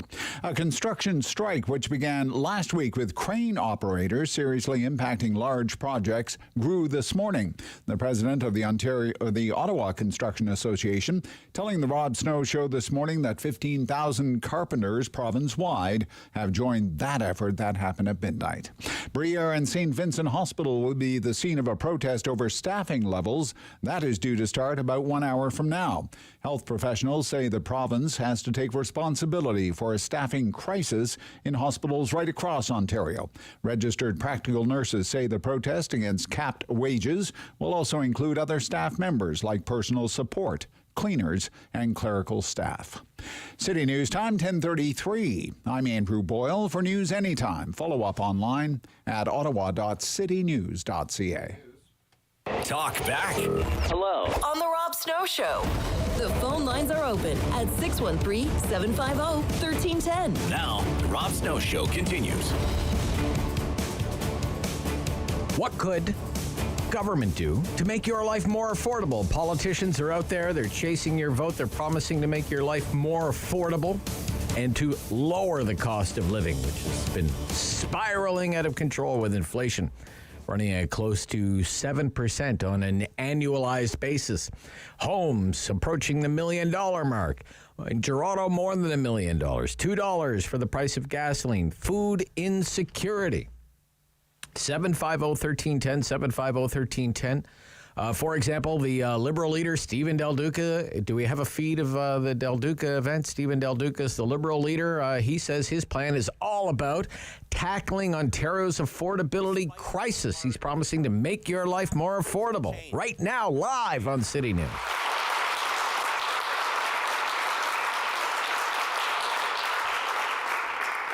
And I think about my dad. You know, I mentioned this in my speech a number of weeks ago, back on March 26th. My dad had a career in construction management that spanned more than 5 decades. My brothers and I had the chance to work with my dad through some of our summers in high school and even university. My dad in particular worked in residential construction, and he poured his heart and soul into making sure that families across this province could, in fact, achieve that dream of home ownership. And that's why it is so important to me and so important to the Ontario Liberal team to bring forward more than 40 new ideas that will make it more affordable and easier for first-time home buyers to purchase that home. 40? For renters in this province to afford the shelter, again, because they're working so hard to make ends meet. Ontario Liberals, if elected, will deliver on a housing plan that is bold, that is ambitious, and that, again, will make life so much more affordable. For example, we are going to bring back meaningful rent control everywhere in Ontario. Oh, my gosh. All right, that's enough. Rent control. Yeah, yeah, it's not like we will do these 5 things to make housing more affordable. We will do these 40 things to make housing more affordable. Okay, and rent control. Rent control is a failed public policy everywhere. It's been tried, and it's been tried everywhere, and it's failed everywhere. But it is popular at election time. Rent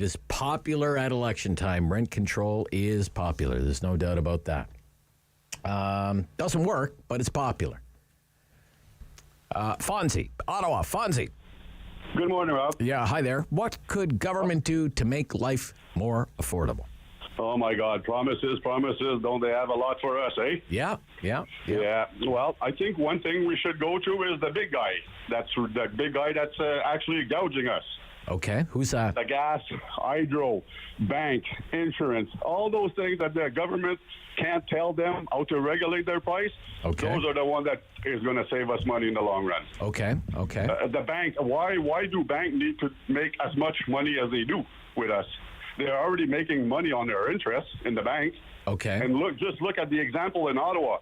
TD Bank, Scotia Place Bank. Why do banks own big properties like that? That tells you that it all comes from your money that they're gouging. Well, it's not that they own them. They've just paid to put their name on the building, right? Yeah, I'm sure there's a lot of money involved.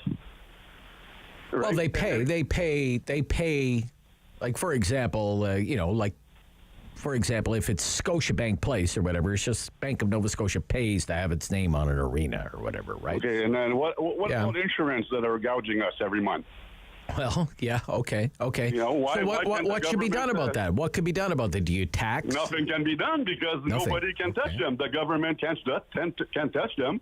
And it's the same for gas. Gas is $2 a gallon now, a liter. Why? The government doesn't do nothing. They're just gouging us. The big guys are gouging us. Okay. And the government, who are supposed to have our back, they're not doing anything for us. They're letting all the big guys gouging us, and we're going down, down, and down. Okay.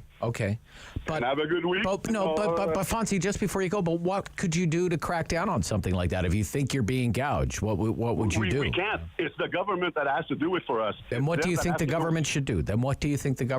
For example, Mr. Singh wants a special windfall tax on things like oil companies. There's going to be a new tax on the big banks, financial services companies. Well, why don't they put their foot down and say, nope, enough is enough? Okay. Like, why does Canada don't invest in refinery so we can refine our own gas? Well, that's not a bad idea, but, good luck getting a refinery built in this country again. We just talked about somebody doesn't want to live next to a duplex. Who wants to live next to an oil refinery? That's right. We had them in Canada, we had them in Montreal, and they're gone. And look how much we're paying for it now. All right. Thank you. Yeah, right. I'm just sorry. I'm sorry, but I just listened to Steve Del Duca say it's a bold idea for affordability. It's a bold idea for housing. Rent control is not bold. Rent control is trying the same thing over and over again, thinking it'll work this time when it's failed every time before. It sounds great, but it makes the very issue you're trying to alleviate, which is a shortage of affordable housing units and high rent for the existing housing stock, rent control makes that worse. That's why we're in the problem we're in now. But no matter, every election, I will bring you rent control. 4 years ago, Doug Ford gave his own rent control policy. It's so darn frustrating. It's so darn rent control. When are they going to realize it? Rent control removes any incentive for a developer to build an apartment building. Why would a property developer build an apartment building if the government is going to cap what the rent can be from here to eternity instead of the market setting the rent? That's one issue. Rent control causes the capital that is used to invest in property development to be deployed elsewhere. In other words, we're not going to build an apartment building. We're going to build a condo tower instead. Or a shopping mall. Or a strip mall.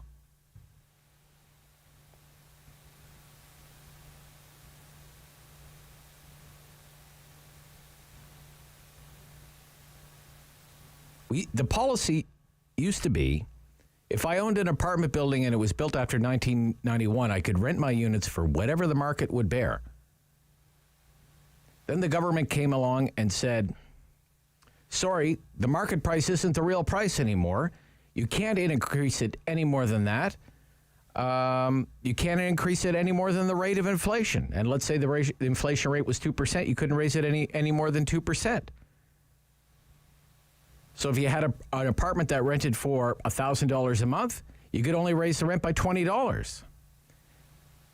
It didn't matter if taxes were going up more than 2%, utilities were going up 5 or 6%, or interest rates were going up, or the price of materials, or the cost of labor. So what happened? For years and years and years in Ottawa, we built no apartment buildings. Almost no apartment buildings. We built a lot of condo towers because you could sell the condos for whatever the market will bear. And not a price set by a politician like Stephen Del Duca.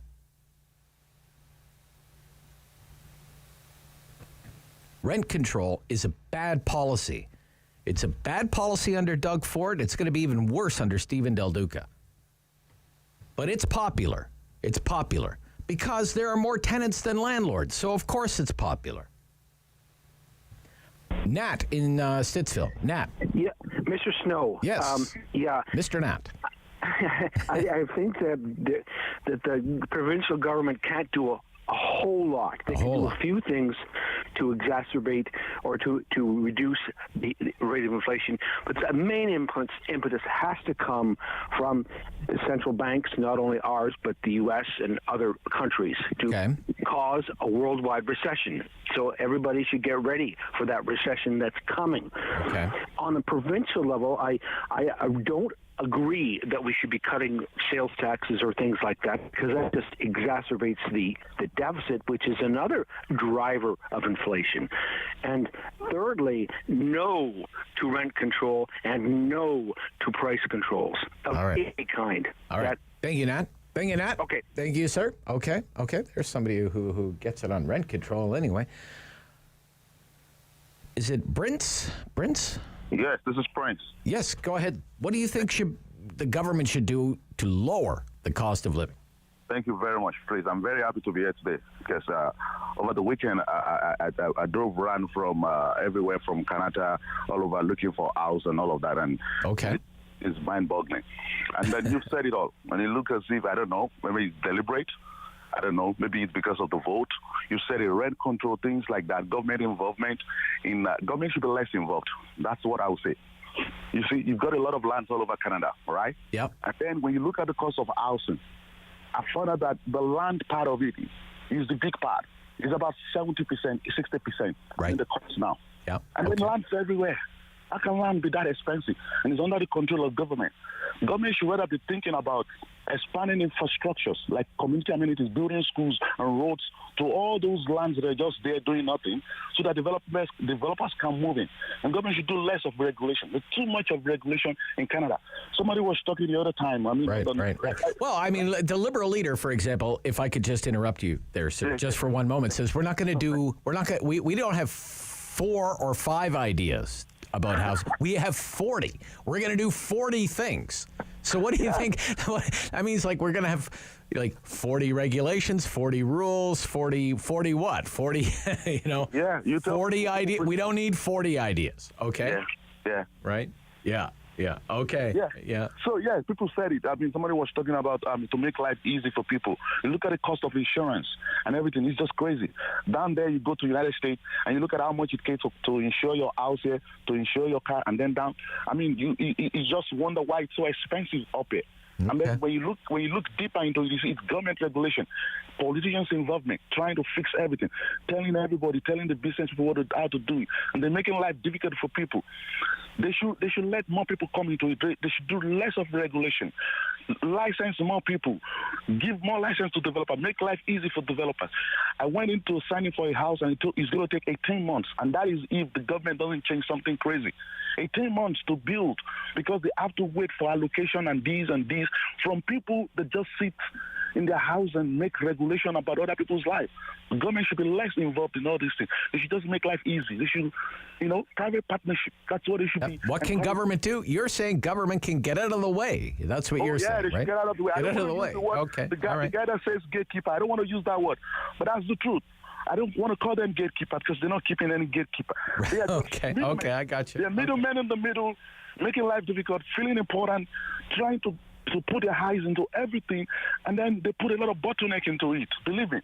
All right. Lands are there. Let people move in. All you need to do, build the roads, lay the pipe, put the social amenities. Tell developer, come in, build. Build. All right. Thank you. Okay. Gotcha. All right. Thank you. Excellent call. All right.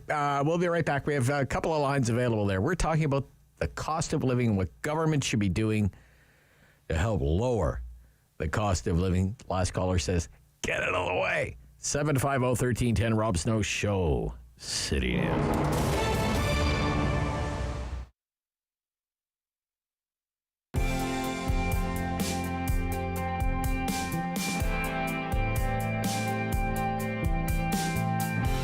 crowd here tonight at the Ottawa Civic Centre, the OHL Championship Game 6. Two of the best face-off men in the OHL meeting right here at the Civic Centre. Zenon Konopka against Stephen Weiss. And we're underway as John Zion grabs it, gets across the blue line. Quick shot right on. Zep, no problem. High off the glass, back to center for Ottawa. Sellers, pass up to Bauman.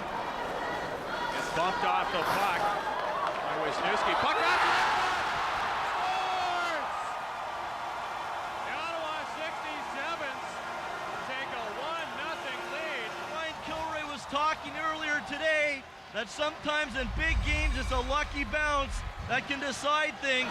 Was he ever right on this play so far? Watch Sozanov going the opposite way, just take a whack at it. Look at Talbot strip the puck from Oosterdahl.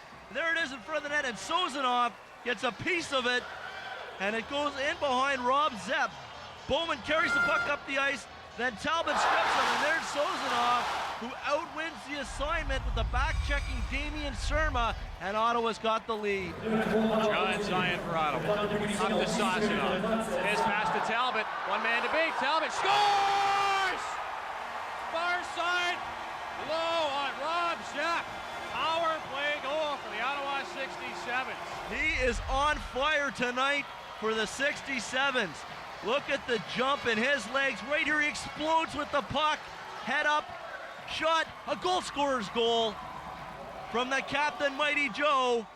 And the 67s now have a stranglehold on the Plymouth Whalers. 2-0.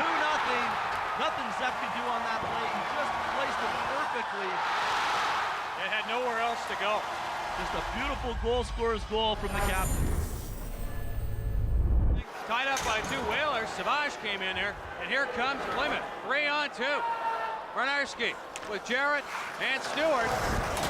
Centered in front. Scores! Preston Mitzi left alone in front.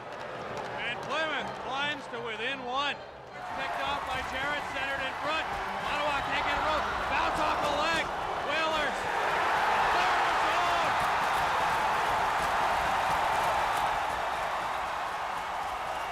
The Ottawa 67s win the 2001 OHL Championship.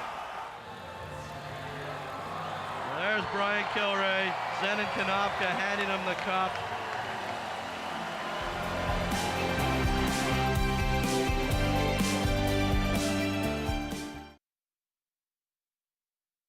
It's time to talk back.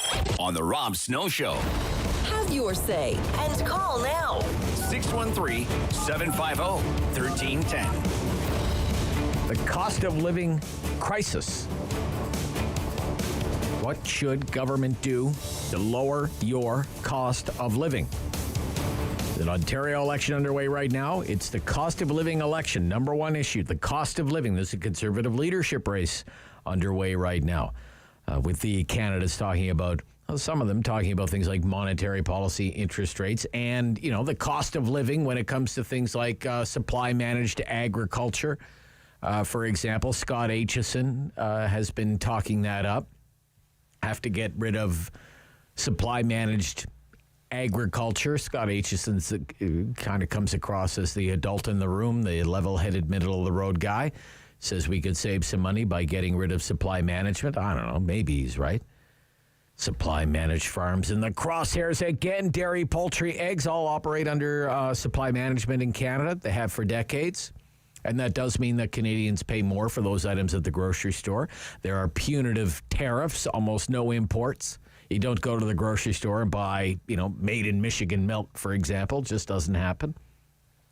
We talked to a dairy farmer last week, Peter Reuter, and, he said his fuel costs have doubled, his fertilizer costs have doubled, his input costs have doubled, and your costs at the grocery store are up 8%. So maybe those grocery items under supply management would be cheaper if we got rid of supply management. It would also go a long way to killing the Canadian family farm, I think. But if it's all about low prices, you could go ahead, have made in California milk. Why would anyone want stable production of food? It's not as though supply chains have had any problems these days, right? But what would you want the government to do to lower your cost of living? 750-1310. Brian Burchett. Brian. Hey, Rob. Hey. Well, I 100% agree with you on the business about rent control. We lived through it. It was just a mess. And it's Del Duca. He's being a pandering politician. And I can't say what Christy Blatchford wrote about him in the National Post, but look it up. It's definitely true. Okay, I can't say that on family radio. Okay. On the other hand, if you want to reduce the cost of living, there's something called the Laffer curve, if you want to look it up. And it's been proven over the years that the more you raise taxes, the less income the government gets. So where does the government go looking for income? By raising taxes. I mean, it's what Einstein called the definition of insanity, repeating the same thing over and over and expecting a different result. In effect, they're making things worse. Okay. So what your other caller said, get government out of the way. And Ford he's actually started to do some of that, but he hasn't gone far enough. Well, I don't know. He's going to run his latest budget has a $19 billion deficit. The deficit's going up under Doug Ford. I know. That's biggest spending budget in history under Doug Ford. Yep. I know. That's appalling. But he has started to cut some of the red tape. And, like you had Ian Lee on. Ian says if you want to get houses built, he says penalize the municipalities who are getting in the way of building houses, building homes. Okay, all right. Yeah, it's 100% right. Yep. Okay. Yep. There's a lot of capital projects that rely on upper levels of government for funding. So if they want to benchmark, say, building permit issuance to federal funds for things like public transit, I think the Liberals are already making baby steps in that direction already. Tim in Carp, you're on City News. Tim. Hey, how are you? I'm good, Tim. Good. All the politicians want to lower your cost of living. What should they do for you? I think there's many steps that they have to do. First off, I don't think municipalities or government should be into housing at all. They should be taking their housing inventory and turning it over to developers for developers to do something with it. Okay. There's some prime property that they could be getting way better use out of that property with an agreement that there's houses available for them to be able to rent under their existing programs. There's many existing programs such as rent geared income, but those programs that they have are so out of touch. For example, in Lanark, they're doing an affordable housing study, but they're using numbers based out of from 2018. For example, they're saying the average monthly cost of a house in, say, Carleton Place is $1,000 and $1,046 a month. Where are you going to rent for $1,046 a month? You can't rent anywhere, but yet you have people trying to find affordable housing that meshes with their numbers. They need to stay on top of their numbers. They need to stay on top of the data that's there in order to properly implement the programs that they have, but they don't. They let their numbers skew, and then, election time, let's revamp these numbers. Let's have talks again about it. They do nothing with it, and that's the problem. They mismanage their own inventory of housing. You wouldn't see Minto or anybody else with housing mismanage the inventory that they have. They see a demand, they increase it. They see an opportunity to maximize land, they do that. Time to turn over that property to somebody that can do that and make maybe not necessarily a profit, but certainly make the numbers work for those that need the support, and also to make it viable to continue going down in the future. All right, Tim. Thank you. Thank you for your call. This will be the last call of the hour. It's Karen in Ottawa. Karen? Hi, I've just been listening to people talking about rent control and building homes. It's not going to work. Not going to work. Long term, it's not going to work. Okay. You're going to flood the market with new homes without the infrastructure in place to support those new homes. And everyone who bought into the housing bubble, like $800,000-$900,000 homes, what happens to the value of those homes then when the bubble breaks? Because it's going to be pretty. The flood of, it's going to be. You've got people who are depending on that for retirement and stuff. You're just delaying a much larger catastrophe that's waiting to happen. Government needs to get lean in terms of their spending, and we have to hold them accountable for it. They have to find somehow to regulate the gas because it's killing people. Okay. I mean, people can't afford to fill up their trucks and buy groceries, and they need to find some way, if they can tighten up the budget in terms of how they're running government, and give a few more grants and bursaries out to lower income families so that they can at least get by. Because right now, a family of four literally are choosing. So something something like the $500, inflation bucks that Legault gave out, something like that, or something. Yeah, because you can't just go and flood a market with new housing and not have the infrastructure in place. Who's going to pay for that? We've already. Well, I mean, who's kidding who? Do you really think the government has the capability to flood the market with housing? No. It hasn't been able to do it yet. So. No, but I'm talking about people who are saying get the government out of the way and don't put regulations and let them develop on the land, and then what? And then what? Okay. Unless you hold those companies accountable for putting in money to support the infrastructure and the roads that would be required to then support that level of build, the government, then that amount then is on the government, then that's on our back. All right. Gotcha, so Karen. That's not going to work. Gotcha, Karen. Thank you. Great calls, everybody. That was an interesting hour. May pick up on that tomorrow. Talkback hour. That's it. Every morning we do that between 10 and 11 o'clock here on City News. We'll turn our attention to the provincial election campaign coming up right after the news on City News.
Number one for local news in Ottawa and the Valley.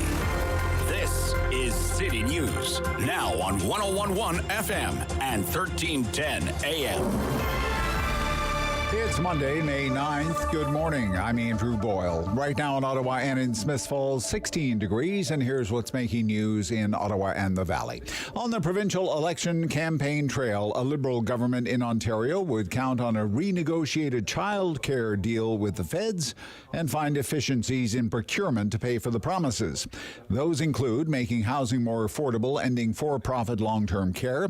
The party released its costed platform at an event this morning in Toronto, saying it would also draw money from contingency funds that the Auditor General has already described as overly cautious.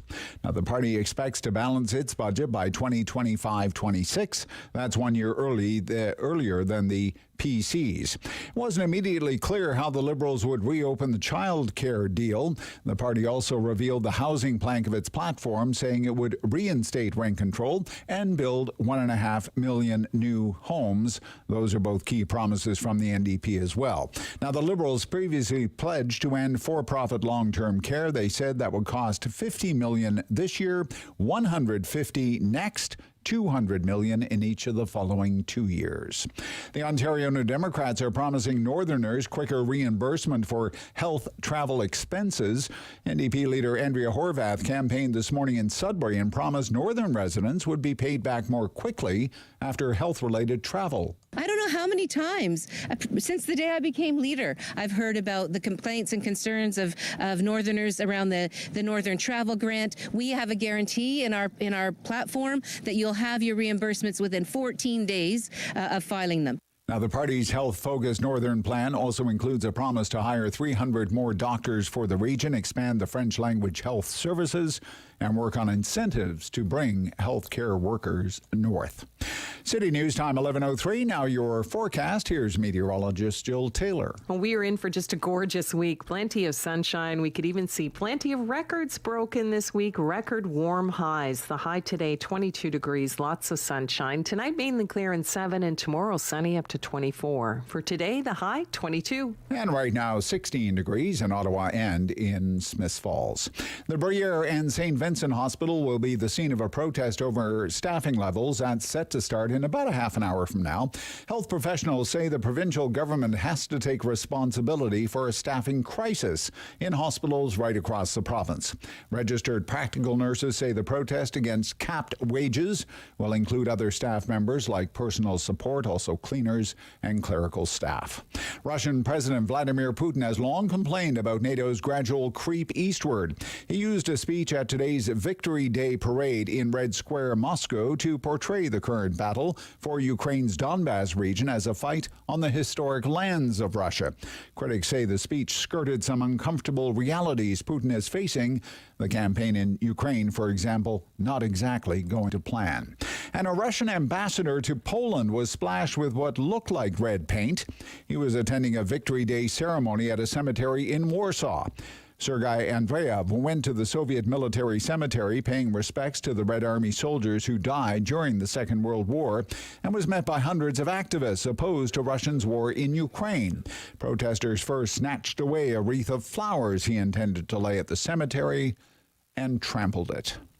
I'm Andrew Boyle for News Anytime. Follow up online at ottawa.citynews.ca. He's the opinionated Ottawa icon.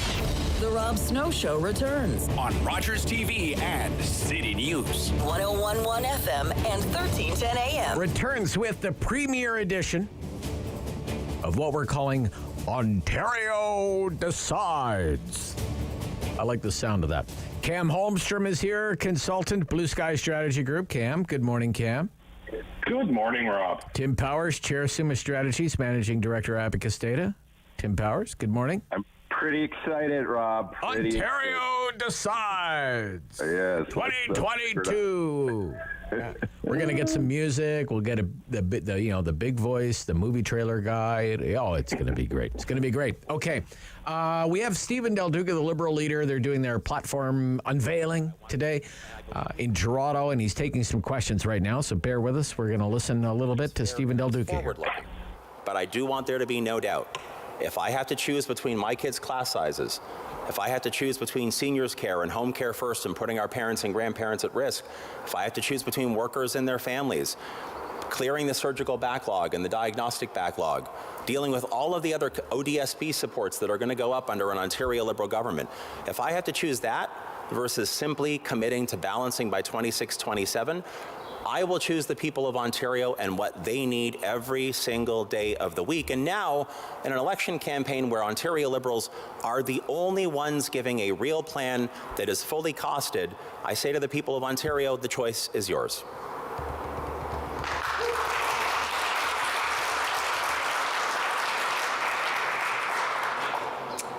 Stephen, just following up on that, aren't you worried? It sounds like you're asking people just to give you a blank check.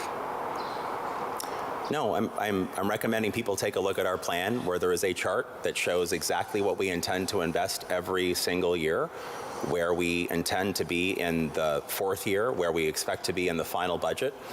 The numbers are clear, and I will just say that over the last few months, Ontario Liberals have put forward more new ideas that are compelling, that will make life better and more affordable for the people of this province, and we have attached numbers and financial commitments to those promises, to those pledges that are in A Place to Grow, our platform. So I think the bigger question is, people of this province know exactly what they're going to get from the Ford Conservatives. 4 more years, should they be re-elected, of cuts and chaos and no coherent plan.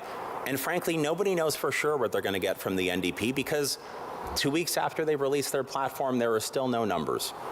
Despite the fact that there's now a budget in place and an auditor who's given her report, and the FAO report came out many, many weeks ago. I think what they're seeing today is that Ontario Liberals, this new Ontario Liberal team, we are the only ones who are doing both for them. And it's all laid out. It's crystal clear, and we will be held accountable for the pledges that we are making, and we are determined to make sure that we deliver them. All right, one more on the housing. Sure. All right, that's enough. Okay. So suddenly, the campaign has kicked in and clued in to what a lot of us thought was the big issue, and the candidates, maybe outside of license plate stickers and vehicle registration, have promised to do something about the gas tax from Ford. The candidates really weren't getting to the core of the issue, which was affordability, because all the polls are showing this is the cost of living election. Like, that is the top story, whether it's housing, groceries, or food. Interest rates are up. Inflation is on the run. So today we have Andrea Horvath talking about affordability in Northern Ontario. Stephen Del Duca, fully costed Liberal platform to deal with Ontario's affordability crisis. Doug Ford, not doing anything today. But if it's the cost of living election, who has the best message, do you think, for a cost of living election? Cam, why don't you go first on that one, Cam? You know what? I'm not totally convinced one necessarily has a better message than the other. I guess it all depends on who you believe. Okay. You know, like a lot of it comes back down to that. And when I listen to Mr. Del Duca, I find it interesting him pointing on some of these things. Yet he's the guy in his platform who wants to have like 24 different minimum wages across the province, meaning that, you know, if you live where I live right now in in rural Eastern Ontario, that your minimum wage would be worth less than if you lived in Toronto. And the cost of living is rising in all those places. So it's like, you know, on one hand, you're talking about cost of living. On the other hand, you're going to do something that's going to actively hurt a lot of people in different parts of the province. So, and again, too, do you believe he's going to keep his word? He sat in a Wynne government for 12 years where they broke a lot of promises, and same goes for Mr. Ford. Yeah. To me, I think part of this also comes back to the idea of I think people's BS detectors are pretty good right now, are pretty well tuned. Okay. And they're looking at these promises and saying, how likely are you to be able to actually deliver this, right? Actually bring this in. And I think that for a lot of people is something that's maybe is judging a little bit more on this. Now, the one thing I haven't seen happen so far, which I think would be very interesting, and I think it's a real on-the-fly kind of move that someone could have made, is that, you know what, when it comes to the HST, the provincial portion of the HST on gasoline, as a good example, right? The fact is, the higher the price goes, the more and more the government collects because it moves with the price. That's right. You'd think that a smart move would be, you know what, how about you freeze that portion based on a certain level of gas? Well, at least you match Doug Ford's promise or something. Well, right? At the very end, you think about it. If you could put it to a point where the public treasury is no worse off, right? Okay. Let's say putting it at $1.20 instead of the $2 it's at right now, because that's what it is, right? You're actually helping people save money at the pump, which is a big help right now, and it doesn't actually hurt the public treasury. Whereas opposed to Mr. Del Duca saying, "Well, I'm going to take HST off your $20 meal if you can afford to go out." Well, if I can afford to go out, that's a big open question. But again, you're taking off 13% off, 13% off of what, $20? So yeah, I don't want to get into the math. I want to stick to the politics here. But so let me jump over to Tim here. I mean, who right now do you think is winning? If it's the battle of the budget-minded voter, who's winning this thing? It's a good question, because I don't think anybody is yet, building off of Cam's point, because I don't think there's much attention being paid to this campaign, despite the good efforts of your new all-star Ontario panel. Ontario decides. Ontario decides. I don't think Ontario is fully clued in yet. Right. So if there's an advantage with a lack of engagement, it probably is with the incumbent, the premier, who has had an opportunity prior to the election to lay out, as you said, some of the gimmicks he's got on license plate renewal rebates and what he's going to do in the budget in July with a gas tax reduction. So, I think he, for good or bad, he and Andrea Horwath have something in common in that they're known quantities to the public. So one way or another, some in the public are weighing their views on that. I don't think Mr. Del Duca, despite some of his gimmicks, I mean, like the $1 for transport riding on GO Train, has been fully absorbed yet. So people don't really know him. And again, I don't mean this unkindly when I say it, but his visual presentation is really weird. When I see him, I see Mike Myers as Dr. Evil. And, that's not to diminish the man in any way. No. Yeah. But as he's trying to establish himself and as a politician that you might look at as premier, he comes out with a gimmick. His visual presentation isn't yet good. Maybe that all changes when people start paying attention. Did you know he has 2 daughters, Tim? Did you know he has 2 daughters? He seems to mention that about 17 times. 17 times per interview, per election campaign. Stop. As the father of 2 daughters, as the father of 2. Did I mention I have 2 daughters? I only have 1. Yeah. But let me ask you this, though. Together, Cam, we could have a joint candidacy. We'll do an NDP con deal. Okay. The premier, maybe, I don't know, do you think he has any kind of natural advantage on cost of living issues? Because he's I think he has an incumbency advantage. An incumbency advantage? Gives him an advantage. And look, your history in Ontario, you and I are both Atlantic Canadians, but we've been here long enough to know the history.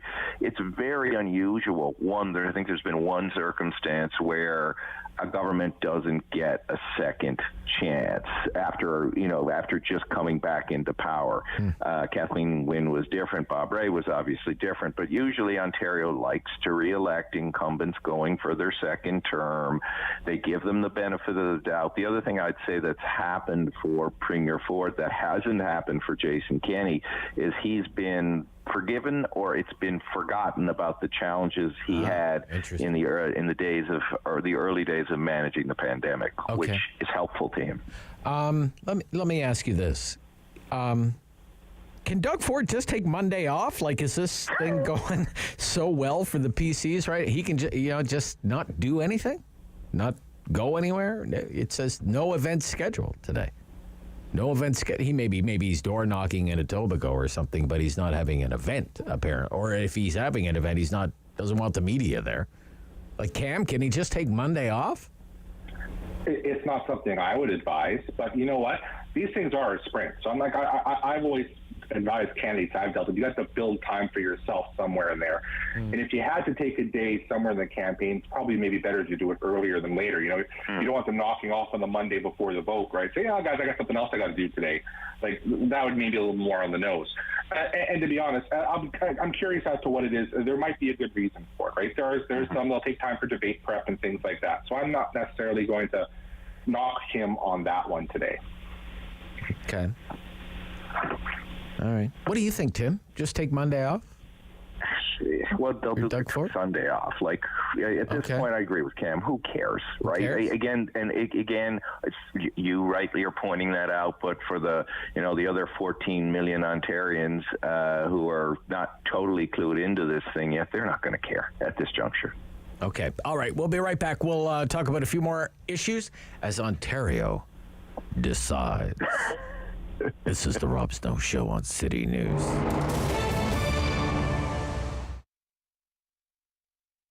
So the Women's Business Network is a volunteer-run association that achieves its strategy and vision by supporting women to achieve their success on their own terms by providing development opportunities, valuable connections within the organization itself, and it facilitates member access to growth within their business and careers. I mentioned the 2-year absence of the Businesswoman of the Year awards. Obviously difficult, Mira, but certainly an opportunity to work on some new things. Tell us what you've got planned, what you worked on. Yeah, we really missed putting on the BYAs for the last 2 years because of COVID. It also was unfortunate that we couldn't celebrate the women that were having such a huge impact on our community in Ottawa. So we're really glad that they're back now.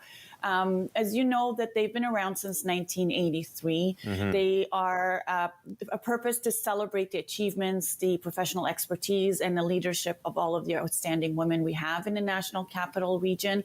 And for the first time this year in 2022, we've introduced 2 new categories, one being the Lifetime Achievement Award and the other one being the Community Champion Award. Okay, yeah, and let's break it down even further because, as I mentioned, there's different categories and then, of course, different awards within categories. Tell us about some of the returning categories and some of the other awards as well.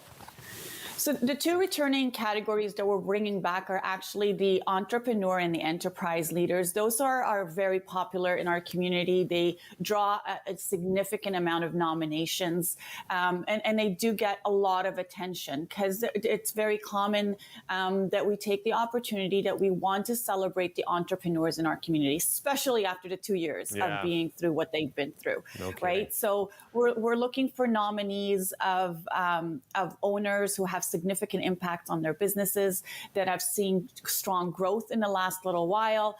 And one of the things that we did do to revamp this award was we dissected it into 3 subcategories based on the term that the individuals have been in business for. So you've got from startups that have been around for 1 to 3 years, then we've got the emerging entrepreneurs 3 to 7, and the established entrepreneurs for 7 years and above. So there's really going to be 3 awards or 3 winners within the entrepreneur category itself. And then we've got the Enterprise Leader Award that's also come back. And this is an opportunity for organizations to nominate individuals within their business that display exceptional leadership attributes, positively impact the environment. Rob Snow Show returns on Rogers TV and City News. 101.1 FM and 1310 AM. We're back with part 2 of Ontario Decides. Yeah, it's coming together. It's coming together. We have Tim Powers on from Summa Strategies. We have Cam Holmstrom on from Blue Sky Strategy Group. And the election campaign is now into its 2nd week. Let's talk about a few more issues in this election campaign. How risky is it, do you think, Cam, for Del Duca to promise to make COVID-19 vaccines mandatory for school children this fall if the Liberals win? Is that a risky thing for him, or what do you think? No, I don't think so. Well, first off, it's something the NDP had already pledged a year ago. So he's late to the party. That's kind of typical MO for the Liberals. But to be honest, the vast majority of Ontarians support this already. So yes, it'll bring heat and anger from those who are definitely opposed, but they're already in a real small minority, and the odds of those people voting Liberal, I think, are pretty small at this point to begin with. So, to me, it's something that makes a lot of sense, because when you look at all the things that are mandatory vaccinations already in schools, I haven't seen the case that's been made yet why this one should not be included, because it seems to fall very much in line with a lot of the other ones that are already there. What do you think, Tim? Yeah, again, I don't see an issue with that. I think that's pretty much baked in. I think parents would be surprised if it wasn't mandatory if the vaccine at school. So it's not really a big, brave, courageous promise on his behalf. Look, I'm still focused on these buck of things promises. I mean, they're all garbage, right? Okay. Lord's buck of beer promise was a garbage. You know, Rob, well enough. You can't make a good beer for $1. You can't make, it can't be done. It can't be done. And what I would have found it by now. $1 on GO Train. But what did they say this thing's going to cost? $1.5 billion. Why? People don't expect that. Maybe you can have moderate pricing, but this gimmicky stuff has got to end. And maybe Del Duca gets people to vote for him on this, but God, let's hope not. Okay. Highways versus schools. Can that be a winner for Del Duca? I will cancel 413, put the money into schools. What do you think about that one, Cam? Well, you know what's funny about this? I'm opposed to 413. Right. Just to be clear on that up front. But the school promise, but my wife's a teacher. And when she heard the school promise, she was vexed. I guess is a polite way of putting it. Okay. Because as she kind of pointed out, the number of teachers you would need to hire in order to get class sizes down to 20 across the board is massive, and there are already massive teaching shortages in. Well, they say they're going to hire 10,000. Well, are there 10,000 to hire? Right. And there aren't, because like in my wife's board, they don't even have supply teachers. They've got people right now doing long-term occasionals who are not qualified teachers, and you've seen that across the province. So where are you magically going to come up with these teachers, these qualified teachers, to go into these positions? Heck, I'm a teacher by profession. I would love nothing more than to see smaller class sizes. That would be very good for the for educational outcome. But again, it's like you're promising me something you cannot deliver on right now. Yeah. And why are you doing that? Like, that's what bothers me, is that I like the idea, but I also know enough to know it can't be done at this point. So why are you treating me as a voter like I'm some kind of fool by promising something you should darn well know you cannot deliver upon? In all your years of covering politics and watching campaigns, Tim, have you ever heard a politician say, "Let's get paving"? Rob, not from where you and I are from. And here, by the way, here's a bottle of rum for you. That will go over well too. I don't think they do that up here, do they? Let's get paving. But it's quite the contrast, though. On the very first day of the campaign, Ford is driving like a backhoe, saying "Let's get paving," and Del Duca is saying, "I'll put the money into schools." No Highway 413. I mean, it's a pretty clear contrast. If you want a contrast, right? It is, but I guess if you're fishing for the most number of votes, and to pick up on Cam's point a moment ago, I think people believe, and it can be in some places, it's easier to pave roads and build schools. That maybe shouldn't be what the dichotomy is, but that's what it is. And again, look at where the campaign's focused. I think Stephen Del Duca had a moment when he was in this part of the province on Saturday or something. We've not seen any of these leaders down here. Why? Because we're not as relevant. Maybe our voting patterns are a bit more predictable. And so why is Doug Ford talking about highways? Well, if you've been on any in and around the GTA, you'll know they're a frigging nightmare. And you're sitting in your car and you're cursing if you're or you're spending money to go on the 407. So I think he thinks, and he's probably not too far wrong, that that's a bigger vote getter than promising to build schools that cannot easily be built. And we don't have, as Cam pointed out, necessarily the accredited teachers to fill all these particular schools, and it's not going to happen overnight. Okay, all right. We only have 2.5 minutes left. So, ridings or candidates to watch. Now, I've had a few on my list that I'm watching here in the Ottawa area. I want to know what's going to happen in Ottawa Centre. The Liberals are so traditionally strong there, even at the provincial level. They lost there 4 years ago, but I wonder if Joel Harden is going to become kind of like a Paul Dewar type representative at the provincial level for the NDP. We'll see. I'm really interested in GPR. Amanda Simard won that for the PCs across the floor. Well, she sat as an independent for a while and then joined the Liberals. Will she win there as a Liberal? It's a Liberal riding federally. And Ottawa West Nepean, which since its creation has always gone with the winner, no exceptions. So those are the three I'm really interested in. Ridings or candidates to watch? Tim Powers. Ridings. Well, right in the heart of Ottawa Centre, right here. It's so I'll focus on that.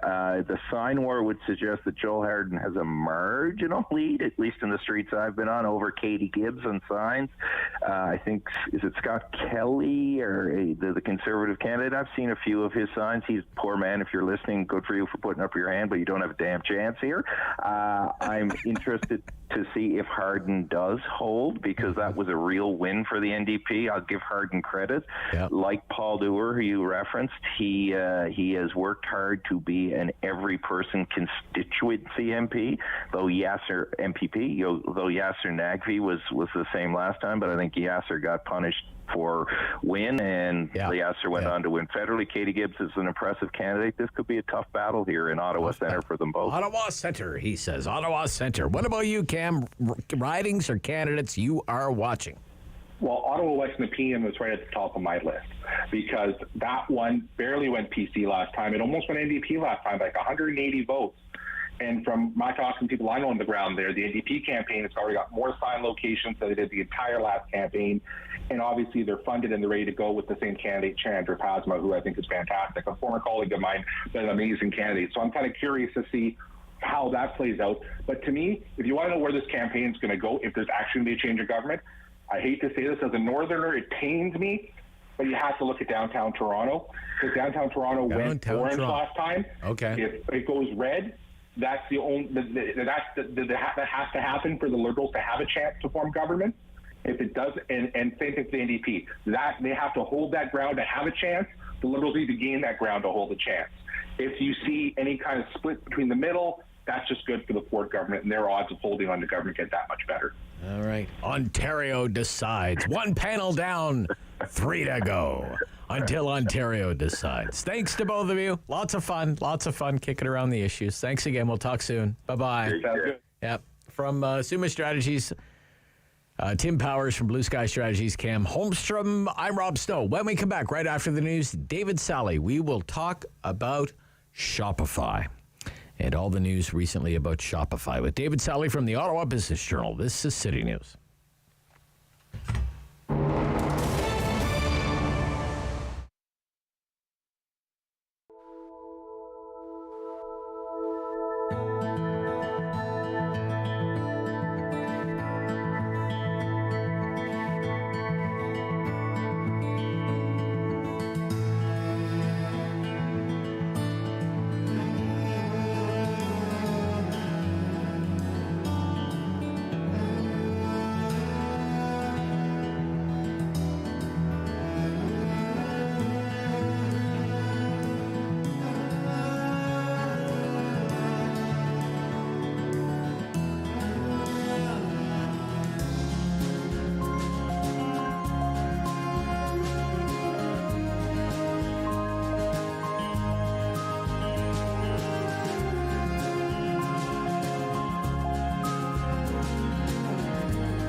City News, now on 101.1 FM and 1310 AM. It's Monday, May 9th. Good morning. I'm Danielle Bain. Right now in Ottawa and Smiths Falls, 18 degrees, partly cloudy skies. Here's what's making news this hour. As the provincial election campaign continues, the Liberals are out with more details around their planned spending. Liberal leader Stephen Del Duca was in Toronto this morning announcing their full-costed platform and plans about housing. He promises to bring back rent control for all homes in Ontario, which would mean renters would not be subjected to large increases year over year. He adds that the party will prioritize first-time home buyers for every unit of housing sold by their Ontario Home Building Corporation. NDP leader Andrea Horwath was in Sudbury this morning trying to appeal to Northern Ontario residents. She's promising quicker reimbursement for health travel expenses and more local health centres in their communities. The NDP says it will guarantee that residents won't have to wait more than 14 days to be paid back after health-related travel. A new Angus Reid poll shows 47% of Canadians have shown support or donated to Ukraine personally since the war began. 3 in 5 Canadians say they approve of the way the government has responded, while 22% disapprove and 17% are unsure. Now the war is entering its 3rd month, and Ukraine has just released video footage showing a Russian T-90 tank that was allegedly destroyed by Ukrainian forces. The destruction continues on the other side of things as well, as satellite images also show a school in eastern Ukraine has been destroyed. City News Time, 11:32. I'm Danielle Bain. For news anytime, follow up online at ottawa.citynews.ca. The world is changing. So keep up with Rob. The Rob Snow Show returns on Rogers TV and City News, 101.1 FM and 1310 AM. As we welcome back from the Ottawa Business Journal, David Sally. Good morning, Dave. Good morning, Rob. Hope you're well. You too. Just want to point out that it's a tough day on the stock market, on the broader stock market. Losses across the board of between 2 and, almost 3%. In the case of the TSX is down almost 600 points right now. The Dow's down 562. S&P 500's down 100 points.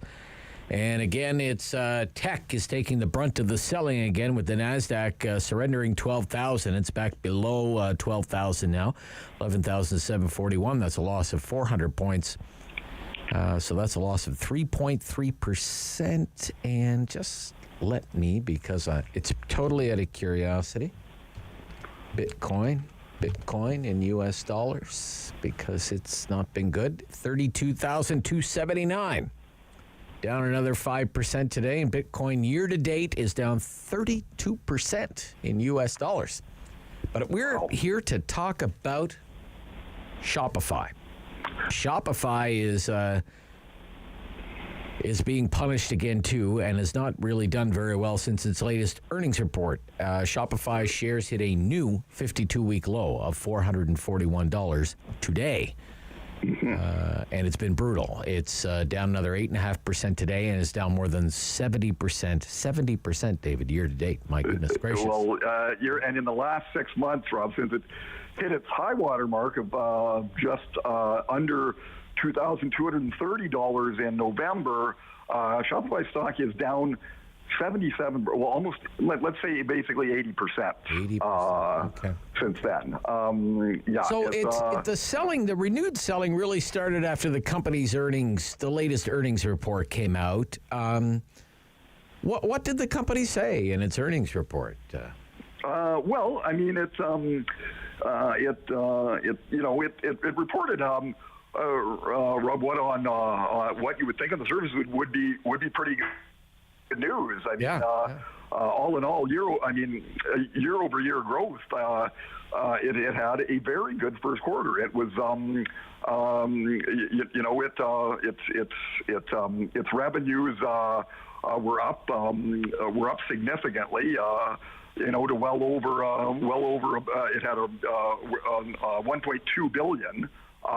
Which was up significantly year over year, and now it didn't quite meet analysts' expectations. They were calling for, on average, about 1.25 billion in revenue. So it was close. I mean, and year over year, big gains. It did report a big loss, but some of that was due to various accounting things and nothing that really seemed to concern Shopify executives too much on the call. It was, and a lot of the call really was actually pretty buoyant. Toby Lutke, the CEO, didn't really express big concern. He said, stock prices rise and fall. We're trying to build a 100-year company. We don't really worry about that. But clearly the markets feel differently and are just concerned about this, how much more, how much more market can Shopify grab as e-commerce, as the growth starts to level off? I mean, everybody, even at the company, says we're not going to keep growing at the pace we were earlier in the pandemic. So the market just has to get used to that, more or less, right? That's the way it's going to be. You can't expect a company to keep growing at the rate we were. And so Shopify is looking to kind of also diversify its sources of revenue, right? As Harley Finkelstein, the president, said in the call, there's a lot of on-ramps for merchants into Shopify, whether it's through Shop Pay, its point of sale platform, whether it's Shopify Capital, which is its new lending service to entrepreneurs, Shopify Plus, which is its sort of more deluxe version of its e-commerce platform that it offers to bigger companies. I mean, now we're talking, whether it's Audi or Budweiser or all kinds of companies that use Shopify Plus now. That's another way it's trying to, trying to build on its traditional base of revenue. And another one that I know you want to talk about, logistics. So that's really where Shopify is hoping to make hay next. Right, Rob? And that plays into its big announcements last Thursday during its earnings call, that it has bought logistics company Deliver, which is a San Francisco-based fulfillment technology company, and that deal is worth about $2.1 billion US. And Shopify is going to finance that through 80% cash, 20% shares, and the idea there. So they'll have to issue new shares to pay. They will. They didn't. Didn't say that, because then maybe you could understand. Maybe that may explain some of the selling pressure if it has a bit of a dilution effect there. I'm just wondering. But just before we go on to the takeover, I just don't want to leave the earnings thing just yet, because I just know on Twitter, I noticed yesterday that Toby Lucky tweeted on, is there a place where financial analysts' track records are kept? People seem to pay attention to them, but are they being held accountable?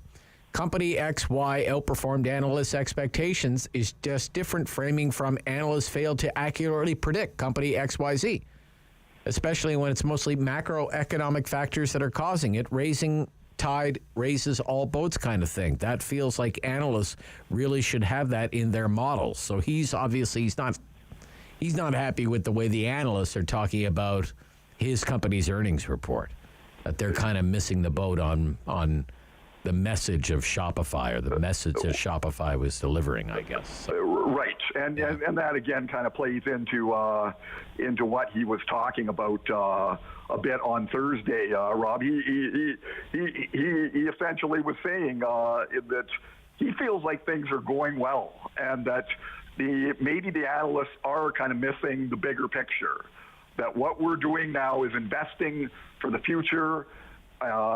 These investments are going to pay off in the long run. And as he puts it, the stock price comes up in conversation, but not as much as people think. He called the stock price a snapshot in time where people are making long-term choices. So, in other words, he's taking the long view on this, that right now he feels like this recent stock plunge is a blip, and that, don't look at our stock price now. Look at it in 2 years, 3 years, 5 years down the road, when we really have have this logistics network better figured out, when we are more of a end to end. That was the other big theme on Thursday. They're becoming an end-to-end e-commerce company, logistics, from the click on the merchant's e-commerce site right to when the package comes to your door. Shopify is going to be involved in that to make sure that that process is as efficient as possible, getting that package there as quickly as possible, as efficiently as possible, as cheaply as possible for the consumer. So that's really the drum that they're beating right now, Rob. But don't get all wound up about where our stock price is today. you have to have a long-term vision on this, and that was really the message Toby and Harley were trying to drive home on Thursday. Well, obviously the markets aren't quite buying in yet. Yeah. So tell us about this company. I'm still a bit unclear about what this company Deliverer, 2 R's at the end, Deliverer, what does it do? What does this company do? It basically operates. So it has a warehouse, and it's in Atlanta, and it has software that basically helps connect merchants better to a network of warehouses around the U.S. Okay. There's multiple. It's kind of a pure logistics play, then, I guess. Yeah. Okay. Exactly. All right. With the idea being that it can get stuff, it can it can kind of get products, it can find the warehouses, it can get them out there and then shipped more efficiently using its software than the traditional logistics system allows, and the idea is to get to Shopify really believes it can it can really make this system even more efficient and optimize it to so that it'll in the fairly near future, its goal is to be able to have you place an order and it will get to your door within 2 days, and ideally within 1 day. And it's Amy Shapiro, the CFO, was talking about this, that she sees Shopify being able to offer 1 day delivery across the U.S. and better return capabilities as well. So that if you don't like it, you can get it, send it back, get your refund even more quickly, and that it's going to take a couple of years. They feel like this is probably a 2-3 year play before the system is really optimized to where Shopify wants it to be. But at that point, they really feel like it is going to be a differentiator. Because we've seen Amazon now start to kind of encroach on Shopify's territory. Last month, it unveiled its Buy with Prime feature, so that it's allowing it's kind of connecting it's the Amazon network into merchants' own websites. So you can click the Buy with Prime feature on when you're not even on Amazon. You might be on another. Say you're looking to buy a set of speakers. If that retailer, that e-commerce retailer, has the Buy with Prime feature, you can suddenly click and you're directly connected into Amazon's payment and fulfillment network. It'll be fulfilled by them. Right. It'll be fulfilled by Amazon. Okay. Exactly. All right. And that's clearly a bid to beat Shopify at its own game. Really so now Shopify understands this, realizes that if they're doing that, we have to step up our game on the fulfillment side of things. And that's the whole point of this acquisition. And they also unveiled on Thursday. They announced that they're going to have this new feature. I guess it's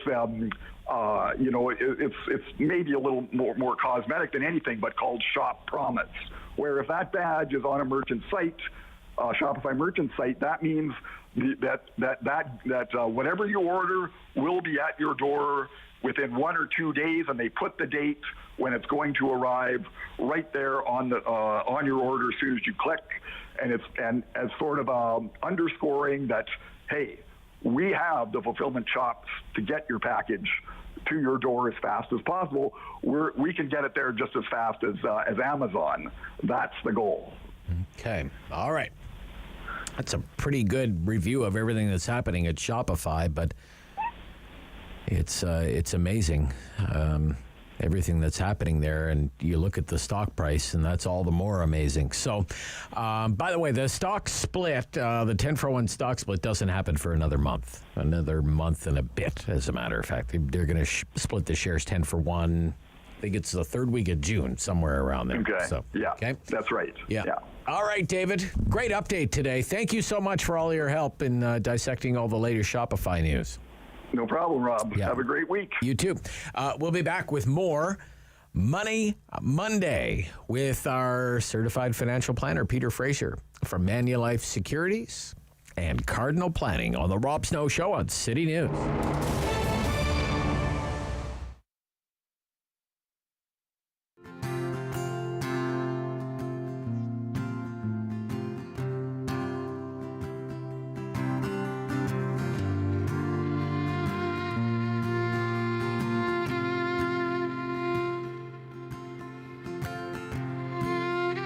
Dear one, we've been waiting for you. And oh, we're thrilled. Beside ourselves, you arrived. And white coats came in heads held low. And we talked for a bit. And shuffled outside. Close the curtains, held each other, and we cried,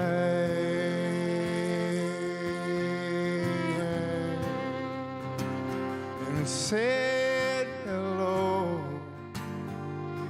the same time as we said goodbye.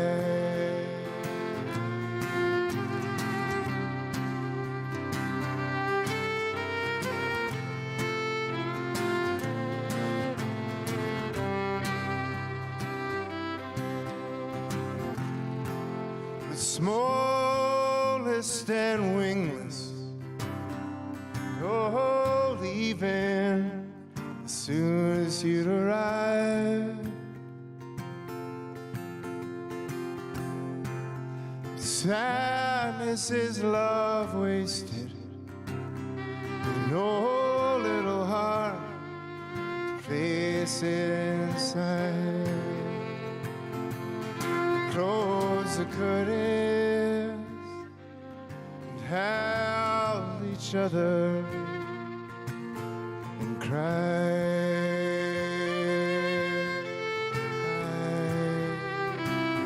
I said hello the same time as we closed the curtains and held each other and we cried.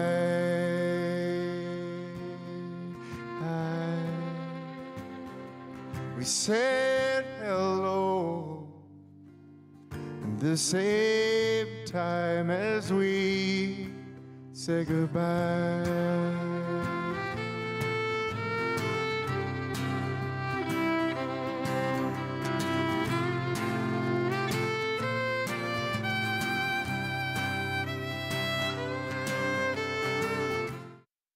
Snow Show returns on Rogers TV and City News 101.1 FM and 1310 AM. It's time for Money Monday. Peter Fraser is back with us, Associate Portfolio Manager, Manulife Securities Incorporated and Cardinal Planning here in Ottawa. Good morning. Hi, Rob. Well, we need you to do some hand-holding again today.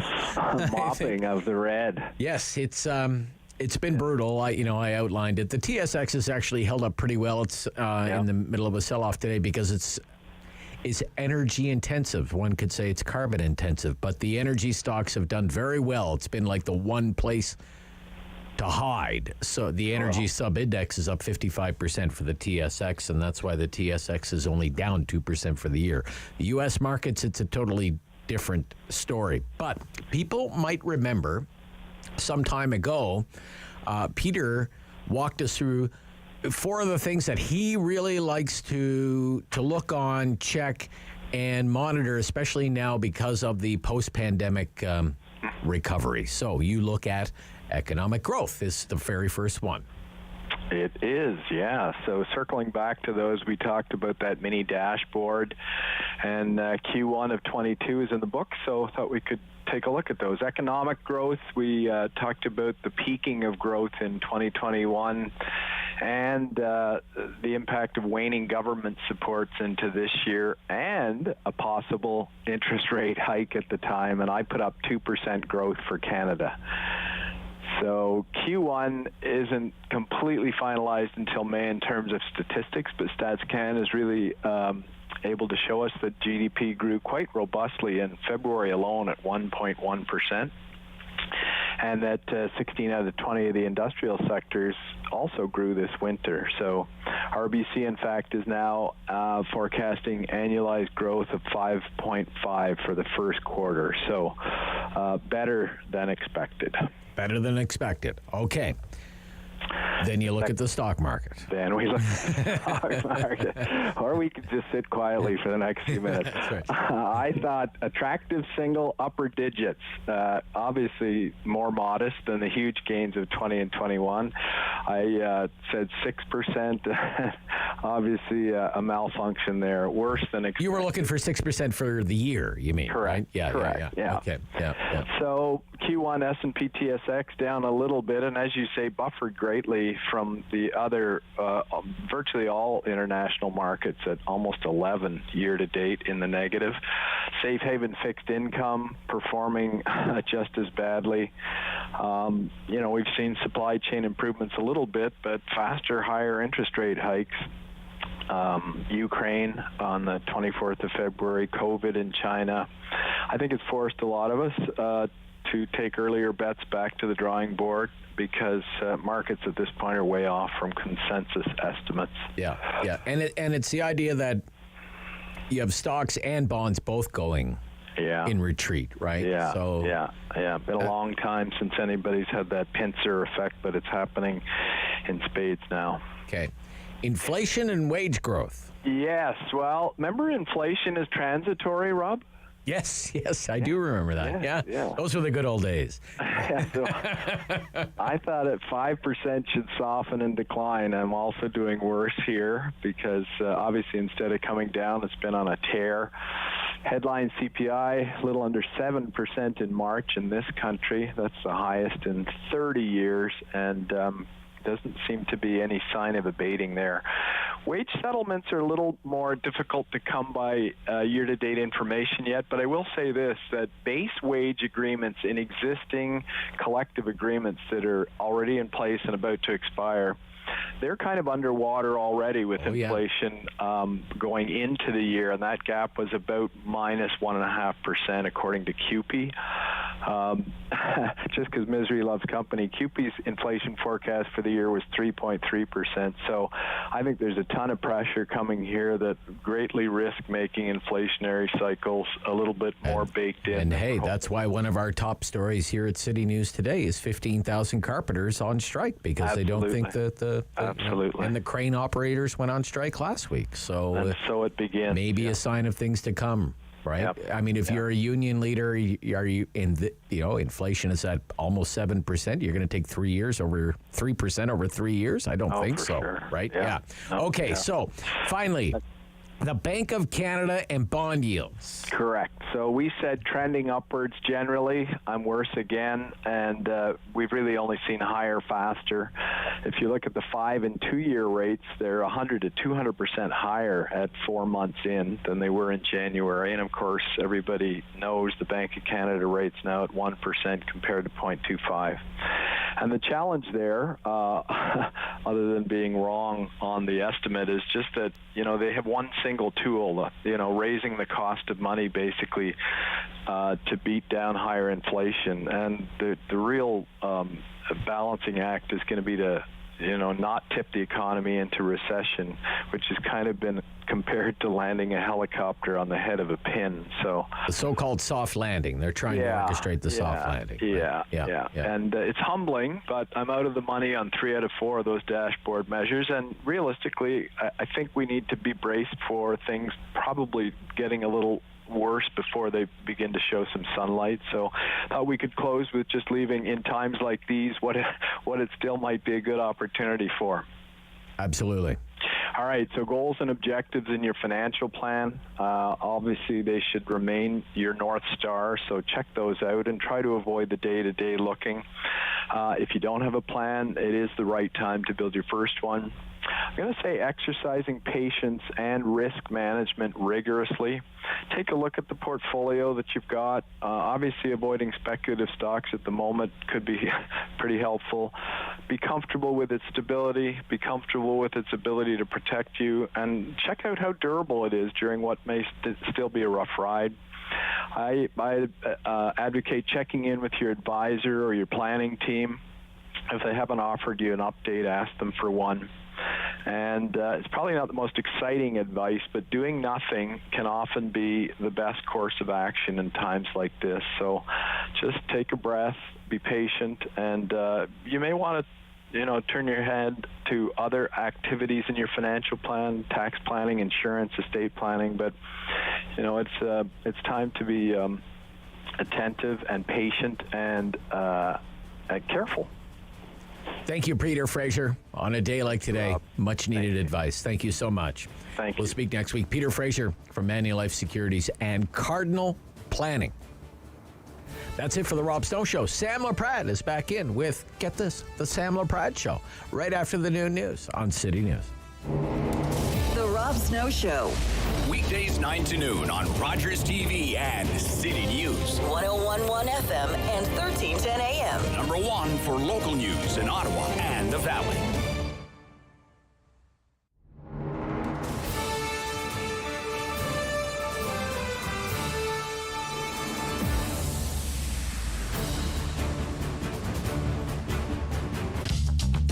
This program is brought to you by